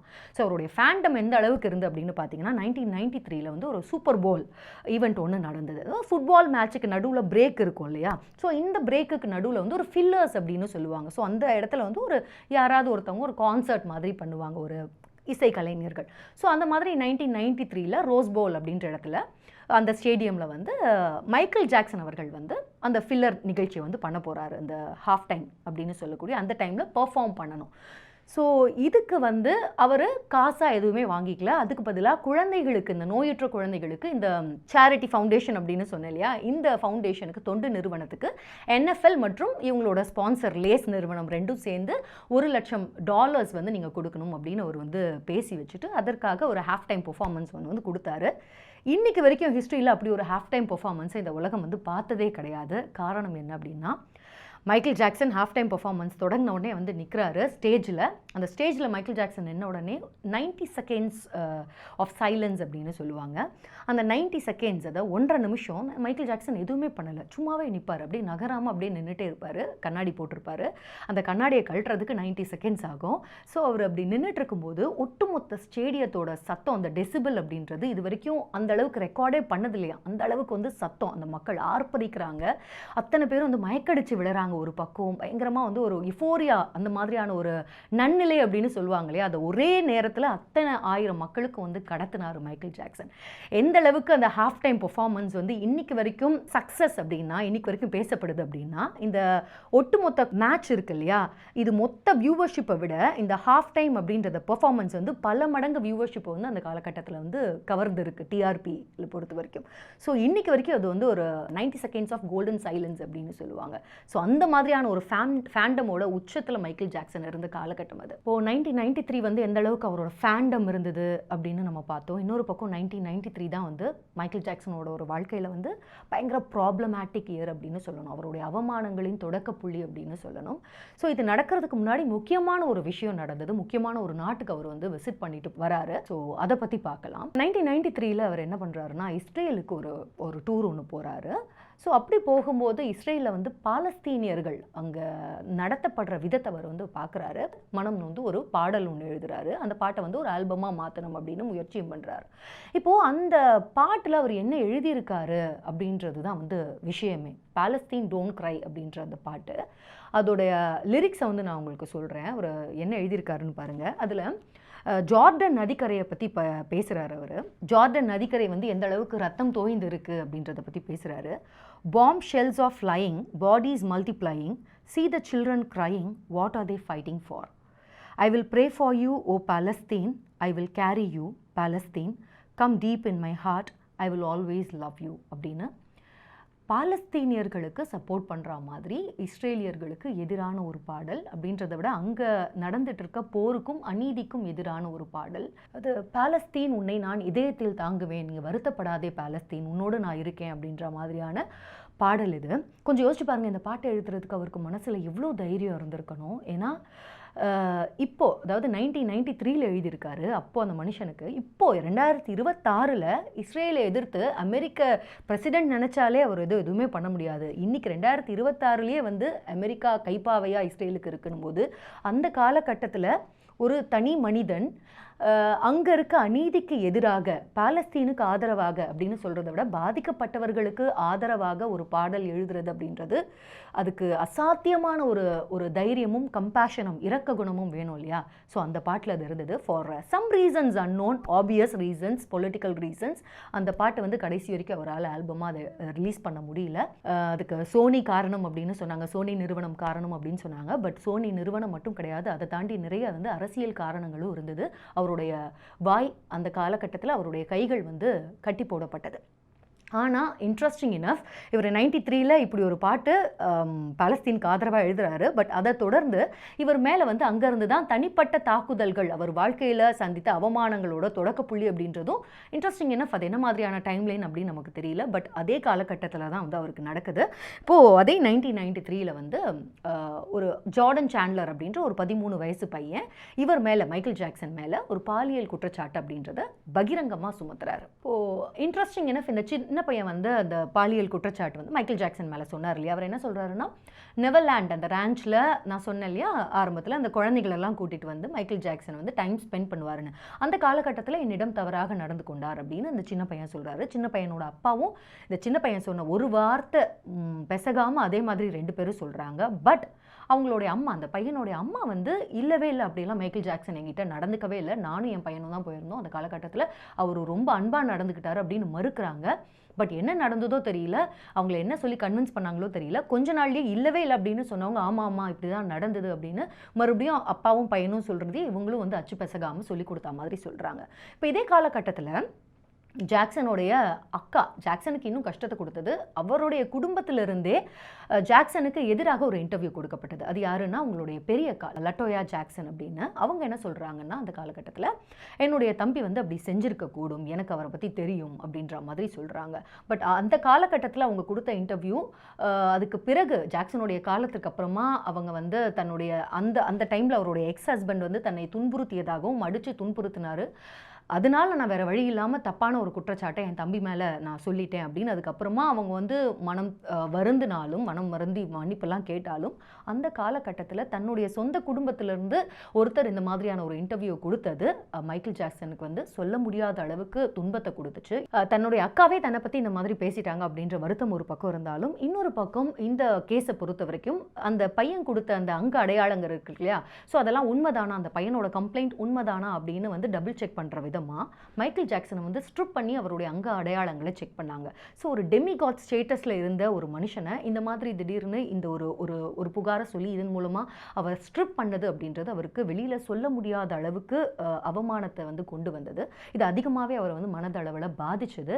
அதனாலே என்னவோ இந்த விஷயத்தை கூடி எவ்வளோ சீக்கிரம் முடியுமோ அந்த சீக்கிரமாக இந்த விஷயத்தை முடிச்சிடணும், இதுக்கு ஒரு முடிவு வரணும் அப்படின்ற ஒரு எத்தனைப்பில் out of the court செட்டில்மெண்ட்டுக்கு our ஒத்துக்கிட்டாரு. $23 million அந்த பையனோட குடும்பத்துக்கு கொடுத்து இந்த விஷயத்தை முடிச்சாரு. இது வந்து இவர் ஹியூமிலியேஷனால செஞ்சாரு அப்படின்னு ஒரு பக்கம் சொன்னாலும், இன்னொரு பக்கம் வந்து மீடியாவை பொறுத்த வரைக்கும் வந்து அவங்களுக்கு இது வந்து ஒரு கரும்பு சக்க மாதிரி தான் இருந்தது. அதாவது இவர் மேலே தப்பு இல்லைன்னா இவர் எதுக்கு இவ்வளோ காசு கொடுத்து இந்த விஷயத்தை முடிக்கணும் அப்படின்னு அதை வச்சு இன்னும் மைக்கேல் ஜாக்சனை வந்து அவமானப்படுத்துறதுக்கான ஒரு காரணமாக இதை எடுத்துக்கிட்டாங்க. இந்த காலகட்டத்தில் வந்து ரொம்ப பெயின்ஃபுல்லான ஒரு காலகட்டம். இதை தொடர்ந்து வந்து ரீகன்ஸ்ட்ரக்டிவ் சர்ஜரிக்காக அவர் வந்து பெயின் கில்லர்ஸ் உபயோகப்படுத்தினார் இல்லையா, இதெல்லாம் வந்து அவருடைய ஸ்ட்ரெஸ்ஸுக்காக உபயோகப்படுத்த ஆரம்பித்தார். அந்த காலத்தில் வந்து இந்த ஸ்ட்ரெஸ் அப்படின்றது மைக்கேல் ஜாக்சனை வந்து தொடர ஆரம்பிச்சது.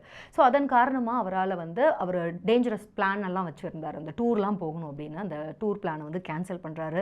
இவ்வளோ ஹை லெவல் ஆஃப் ஸ்ட்ரெஸ்ஸோட இவ்வளோ பெயின் கில்லர்ஸ் எல்லாம் போட்டுட்டு வெளியில் போக முடியாது அப்படின்னு அவருடைய டூர் பிளான்ஸ் எல்லாம் வந்து கேன்சல் ஆகுது. ஸோ இந்த மாதிரியான ஒரு மனச்சிக்கல் இருக்க ஒரு காலகட்டத்தில் தான் அவருடைய முதல் திருமணம் அப்படின்றது நடக்குது 1996. இப்போ 96 யாரை திருமணம் பண்ணுறாரு அப்படின்னு பார்த்தீங்கன்னா, சின்ன வயசுலேருந்தே அவருக்கு தெரிஞ்சவங்க, ஒரு கைண்ட் ஆஃப் லைக் வந்து சைல்ட்ஹுட் ஸ்வீட் ஆர்ட் அப்படின்னு சொல்லலாம், எல்விஸ் ப்ரெஸ்லி அப்படின்னு வந்து ஒரு லெஜெண்டரி சிங்கர் இருக்கார் தெரியும் இல்லையா. ஸோ அவருடைய டாட்டர், அவருடைய மகள் லீசா மேரி ப்ரெஸ்லி அப்படின்னு. ஸோ இவங்களை சின்ன வயசுலேருந்து ஜாக்சனுக்கு தெரியும். ஸோ இந்த மாதிரியான ஒரு இக்கட்டான காலகட்டத்தில் இதை வந்து அவர் திருமணம் பண்ணுறாரு.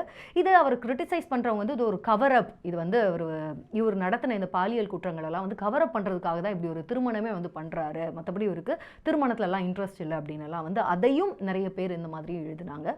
பட் இதெல்லாம் தாண்டி அவர் லீசா மேரியை வந்து திருமணம் பண்ணுறாரு. காதல் திருமணமாக இருந்தாலும் வெறும் 1.5 வருஷம் மட்டுமே அந்த திருமணம் அப்படின்றது வந்து இருக்குது, திருமண லைஃப் அப்படின்றது. ஸோ 1.5 வருஷத்துலேயே அந்த டிவோர்ஸ் அப்படின்றது வந்து நடக்க போகுது. அது இன்னுமே பெயின்ஃபுல்லான ஒரு காலகட்டமாக அமைஞ்சுது. அதே மாதிரி ஜாக்சன் அந்த காலகட்டத்தில் தனக்கு குழந்தைகள் வேணும் அப்படின்னு ரொம்பவே ஆசைப்பட்டார். பட் லீசா மேரியை பொறுத்த வரைக்கும் இவரோட குழந்தைங்களை வந்து நான் பெற்றுக்கிறதுக்கு தயாராக இல்லை, ஏன்னா இவருக்கு இன்னும் எமோஷ்னலாக அவருக்கு இன்னும் வந்து மெச்சூரிட்டி வரலை, இன்னும் ஒரு குழந்தையாகவே இருக்காரு அப்படின்னு காரணமாக சொல்லி அவங்க பிரிய நேரிட்டது. ஸோ இப்படி மன வாழ்க்கை ரெண்டுமே கசந்து இருக்கும்போது அவருக்கு ஒரு அளவுக்கு ஆறுதலை கொடுத்தது அப்படின்னா 1995 ரிலீஸ் ஆன ஹிஸ்ட்ரி ஆல்பம். இது வந்து டபுள் ஆல்பம் அப்படின்னு சொல்லணும். டிஸ்க் 1 வந்து அவருடைய பழைய கிரேட்டஸ்ட் ஹிட்ஸ் எல்லாம் இருக்கும். டிஸ்க் 2 வந்து ரொம்ப பர்சனலான ஒரு ஆல்பம் அப்படின்னு தான் சொல்லணும் சாங்ஸை பொறுத்த வரைக்கும். இதில் வந்து அவர் சந்தித்த அந்த காலகட்டத்தில் அவர் எவ்வளோ பெரிய உலகத்துக்கே தெரிஞ்ச ஒரு பர்சனாலிட்டியாக இருந்தாலும் ஃபேமஸாக இருந்தாலும் அவர் மனசில் இருந்த தனிமை பற்றியும், அப்புறம் இந்த மீடியாலாம் அவரை ஹாரஸ் பண்ணிட்டு இருக்காங்க இல்லையா, மீடியாலாம் தொடர்ந்து செஞ்சுட்டு இருந்த ஹாரஸ்மெண்ட் பற்றியும், அப்புறம் அவருடைய கோபம், அதாவது இந்த 1993 இந்த அலிகேஷன்ஸ்லாம் இருந்து இல்லையா, அவர் மேலே வைக்கப்பட்ட பாலியல் குற்றச்சாட்டுகளுக்கு மேலே இருந்த கோபம், இது எல்லாத்தையும் விரக்தி, இது எல்லாத்தையுமே வந்து அவருடைய பாடலில் எழுதியிருப்பார்.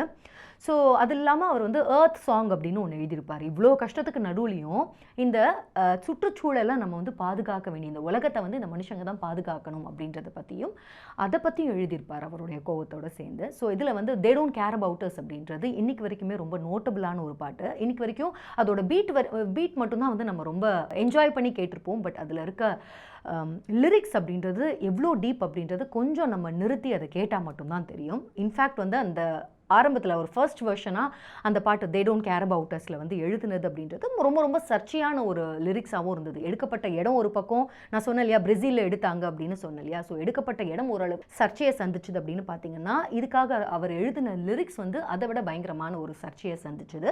ஆன்டி செமிட்டிக்காக இருக்குது, அதாவது யூதர்களுக்கு பயங்கரமாக யூதர்களுக்கு எதிரான ஒரு பிரச்சாரமாக இருக்குது அப்படின்னு சொல்லி அவரை வந்து திரும்ப ரீரைட் பண்ண வச்சாங்க இந்த பாடல்களை. இது ஒரிஜினல் வந்து எப்படி எழுதியிருப்பார் அப்படின்னு பார்த்தீங்கன்னா, ஜூ மீ சூ me everybody two me kick me கைக் me don't you black a white me அப்படின்னு எழுதியிருப்பார். இதில் பார்த்தீங்கன்னா ஜூ மீ யூதர்கள் வந்து என்ன கார்னர் பண்ணுங்க, அதே மாதிரி கைக் மீ அப்படின்னாரு, KIKE. கைக் அப்படின்றது வந்து ஒரு டெரகேட்ரியான மரியாதை குறைவாக யூதர்களை வந்து திட்டுற மாதிரியான ஒரு வார்த்தை, ஆன்டிசெமெட்டிக் வேர்டு அப்படின்னு சொல்லுவாங்க. ஸோ இந்த ஜூமி கைக் மீ இது ரெண்டுத்தையுமே வந்து மாற்றிருப்பாங்க. அதுக்கப்புறமா வந்து என்ன எழுதியிருப்பாங்கன்னா, ஜூமி சூமிக்கு பதிலாக வந்து டூமி சியூமி everybody டூமி kick me strike me don't you black R white me அப்படின்னு அவர் வந்து ரீரைட் பண்ண வச்சுருப்பாங்க. ஸோ அந்த காலகட்டத்தில் அவருடைய கோபம், நியாயமான கோபம் எல்லாத்தையுமே வந்து அதுக்கான வடிவமாக அவர் வந்து கலையை தான் பார்த்தார். ஒரு பக்கம் அவருடைய கோபத்தெல்லாம் வந்து கலையின் மூலமாக வெளிப்படுத்திட்டு இருந்தாலும் அவருடைய ஸ்ட்ரெஸ் லெவல்ஸ், அதை தொடர்ந்து வந்து அந்த painkiller abuse, drug abuse அப்படின்றது வந்து அதிகமாகவே இருந்தது. அந்த காலகட்டத்தில் ஸ்ட்ரெஸ் காரணமாக வந்து அவர் ரிஹர்சல்லே, அந்த கான்சர்ட்கான ரிஹர்சலே வந்து மயக்கடிச்சு விழுந்துட்டார், பாஸ் அவுட் ஆகிட்டார். அதை தொடர்ந்து அவரை ஹாஸ்பிட்டலில் அட்மிட் பண்ணுறாங்க. இந்த மாதிரியான எபிசோட்ஸ் அவருடைய வாழ்க்கையில் இருந்தது. ஸோ இந்த விஷயங்கள்ன்றது அவர் மனதளவில் எந்த மாதிரி பாதிக்க தொடங்கி இருக்குது அப்படின்றத நம்மளால் புரிஞ்சுக்க முடியுது. இதே காலகட்டத்தில் வந்து இன்னொரு சர்ச்சையான ஒரு விஷயத்தையும் அவர் பண்ணுறாரு. அது என்ன அப்படின்னு பார்த்தீங்கன்னா, அவருடைய 2ஆம் திருமணம். இப்போது இந்த காலகட்டத்தில் இவருக்கு டிவோர்ஸ் ஆக போகுது. இந்த காலகட்டத்தில் 35 நாடுகளுக்கு வந்து அவர் கான்சர்ட்டுக்கு போயிட்டுருக்காரு. ஸோ இந்த காலகட்டத்தில் அவருக்கு இந்த குழந்தை வேணும் அப்படின்னு சொன்ன இல்லையா, அந்த ஆசை வந்து அதிகமாக இருக்குது. ஸோ அப்போ வந்து ஒரு திருமணம் பண்ணுறாரு. யாரை திருமணம் பண்ணுறாரு அப்படின்னு பார்த்தீங்கன்னா, அவருடைய மருத்துவர் இருக்கார் இல்லையா, டெர்மட்டாலஜிஸ்ட் இருக்கார் இல்லையா, அவருடைய அசிஸ்டண்ட் ஒரு லேடி, ஒருத்தவங்க கொஞ்சம் வயசானவங்க. ஸோ இவங்க வந்து டெபி ரோயி அப்படின்ற பேரில். ஸோ இவங்க பார்த்தீங்கன்னா என்ன மாதிரியான ஒரு ரிலேஷன்ஷிப் அப்படின்னே நம்மளால் புரிஞ்சிக்க முடியாது. We are no one to judge him. ஆனால் அவர் முழுக்க முழுக்க தனக்கு வந்து குழந்தைகள் வேணும், குழந்தைகளை பெற்று கொடுக்கறதுக்கு ஒரு தாய் வேணும் அப்படின்ற அடிப்படையில் தான் அந்த திருமணம் செஞ்சார் அப்படின்னு சொல்லுவாங்க. ஸோ அதன்படி இவரை திருமணம் செஞ்சுக்கிறாங்க. முதல் திருமணம் வந்து ஒரு பக்கம் டிவோர்ஸ் ஆகுது. உடனே இவங்களை திருமணம் செய்கிறாரு, இன்ட்ரடியூஸ் பண்ணுறாரு, இதுதான் என்னுடைய குழந்தைகளோட தாய் அப்படின்னு. அடுத்தடுத்து அவங்க வந்து 2 குழந்தைங்க பெற்று கொடுக்குறாங்க. பிரின்ஸ் அப்படின்னு வந்து ஒரு ஆண் குழந்தை, அடுத்தது பாரிஸ் ஜாக்சன் அப்படின்னு பெண் குழந்தை. 1999 உடனே வந்து அவங்க செட்டில்மெண்ட் வாங்கிட்டு குழந்தையோட 2 குழந்தைங்களோட முழு கஸ்டடி ஜாக்சனுக்கே சொந்தம் அப்படின்னு அவங்க வந்து லீகலி அவங்க வந்து பிரிஞ்சு போயிடுறாங்க. மைக்கேல் ஜாக்சனோட குழந்தைங்க அப்படின்னு பார்க்கும்போது இந்த 2 குழந்தைங்களோட நிற்கலை. இன்னும் கொஞ்சம் வருஷத்தில் என்ன பண்ணுறாருன்னா, ஒரு சரகட் மதரை வச்சு, அது வெளியில் அவங்க யார் அப்படின்னு சொல்லாமல் அந்த தாயின் மூலமாக அவர் வந்து ஒரு குழந்தையை பெற்றுக்கிறாரு. ஸோ இது வந்து பிரின்ஸ் MJ2 அப்படின்ற குழந்தை. ஸோ அதன்படி 2 ஆண் குழந்தை, ஒரு பெண் குழந்தை அப்படின்னு. ஸோ இந்த குழந்தை விஷயத்துலையுமே ஆனால் சர்ச்சை அப்படின்றது மைக்கேல் ஜாக்சனை விட்ட பாடு இல்லை. இப்போ 3ஆவது குழந்தை பிறந்தது அப்படின்னு சொன்னேன் இல்லையா, அந்த குழந்தையை வந்து இன்ட்ரடியூஸ் பண்ணுறதுக்காக அவர் என்ன பண்ணுறாருன்னா, ஒரு ஹோட்டல் இருக்குது, ஹோட்டல் ரூமோட 4வது தளத்திலிருந்து கீழே ஃபுல்லாக பத்திரிகையாளர்கள் இருக்காங்க. அவங்கெல்லாம் வந்து எம்ஜேன்னு கத்திட்டு இருக்காங்க.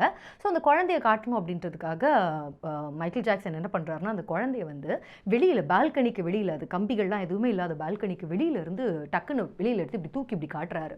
ஸோ அவரை பொறுத்த வரைக்கும் அது வந்து அவர் அந்த லயன் கிங்கில் வந்து அந்த லயன் கப் காட்டுவாங்க இல்லையா, ஸோ அந்த மாதிரி அவர் நினச்சி பண்ணதாக பிற்காலத்தில் அவர் சொல்லுவார். பட் இருந்தாலும் அந்த மாதிரி ஒரு கிரில் இல்லாத ஒரு 4வது தளத்துலேருந்து ஒரு ஹோட்டல் ரூம்லேருந்து திடீர்னு அது வெளியில் காட்டினது, அந்த விஷுவல்ஸ் பார்க்கும்போது எல்லாருக்கும் வந்து ஒரு நிமிஷம் வந்து என்ன நடக்குது அப்படின்ற மாதிரி ஆயிடுச்சு. ஸோ இதை வச்சும் பயங்கரமாக மீடியாஸ் அவரை பற்றி விமர்சனம் பண்ணி தள்ளினாங்க. அதுவுமே அவரை ரொம்ப பாதிச்சுது. ஒரு நல்ல விஷயம் தானே பண்ண வந்தேன், எல்லாரும் கேட்டாங்க, ஐ வாஸ் ஜஸ்ட் எக்ஸைட்மெண்ட்டில் தான் பார்த்தேன், பட் குழந்தையெல்லாம் அப்படிலாம் கீழே விட்டுருக்க மாட்டேன் அப்படின்னு அவரை பற்றி அவரே வந்து இன்டர்வியூவில் அதுக்கு விளக்கம் கொடுக்குற மாதிரியான ஒரு நிலை தான் இருந்தது. இப்போல்லாம் அமெரிக்க மீடியாஸ் அவரை பற்றி நெகட்டிவாக எப்போல்லாம் கேப் கிடைக்குதோ அப்போல்லாம் எழுதி தள்ளிட்டு இருந்தாங்க. ஆனாலும் அமெரிக்காவுக்கு எப்போ மைக்கேல் ஜாக்சன் எப்போல்லாம் தேவையோ அப்போல்லாம் அந்த நாட்டுக்காக முதல் சிட்டிசனாக, குடிமகனாக நின்று இருக்கார். உதாரணத்துக்கு இந்த 2001 செப்டம்பர் 11 அட்டாக் நடந்தது இல்லையா, அந்த அட்டாக் நடந்த உடனே ரிலீஃப் ஃபண்ட் அப்படின்றதுக்காக ஒரு கான்சர்ட் ஒன்று பண்ணாங்க. முக்கியமான சிங்கர்ஸ் எல்லாம் சேர்ந்து இந்த கான்சர்ட் பண்ணாங்க. ஸோ இதில் Michael Jackson being the number 1 artist, அவர் வந்து what more can I give அப்படின்ற ஒரு பாட்டை வந்து எழுதி ஆளாக நின்று பெர்ஃபார்ம் பண்ணி கொடுத்தாரு. ஃப்ரீயாகவே பெர்ஃபார்ம் பண்ணார் அமெரிக்காவுக்காக.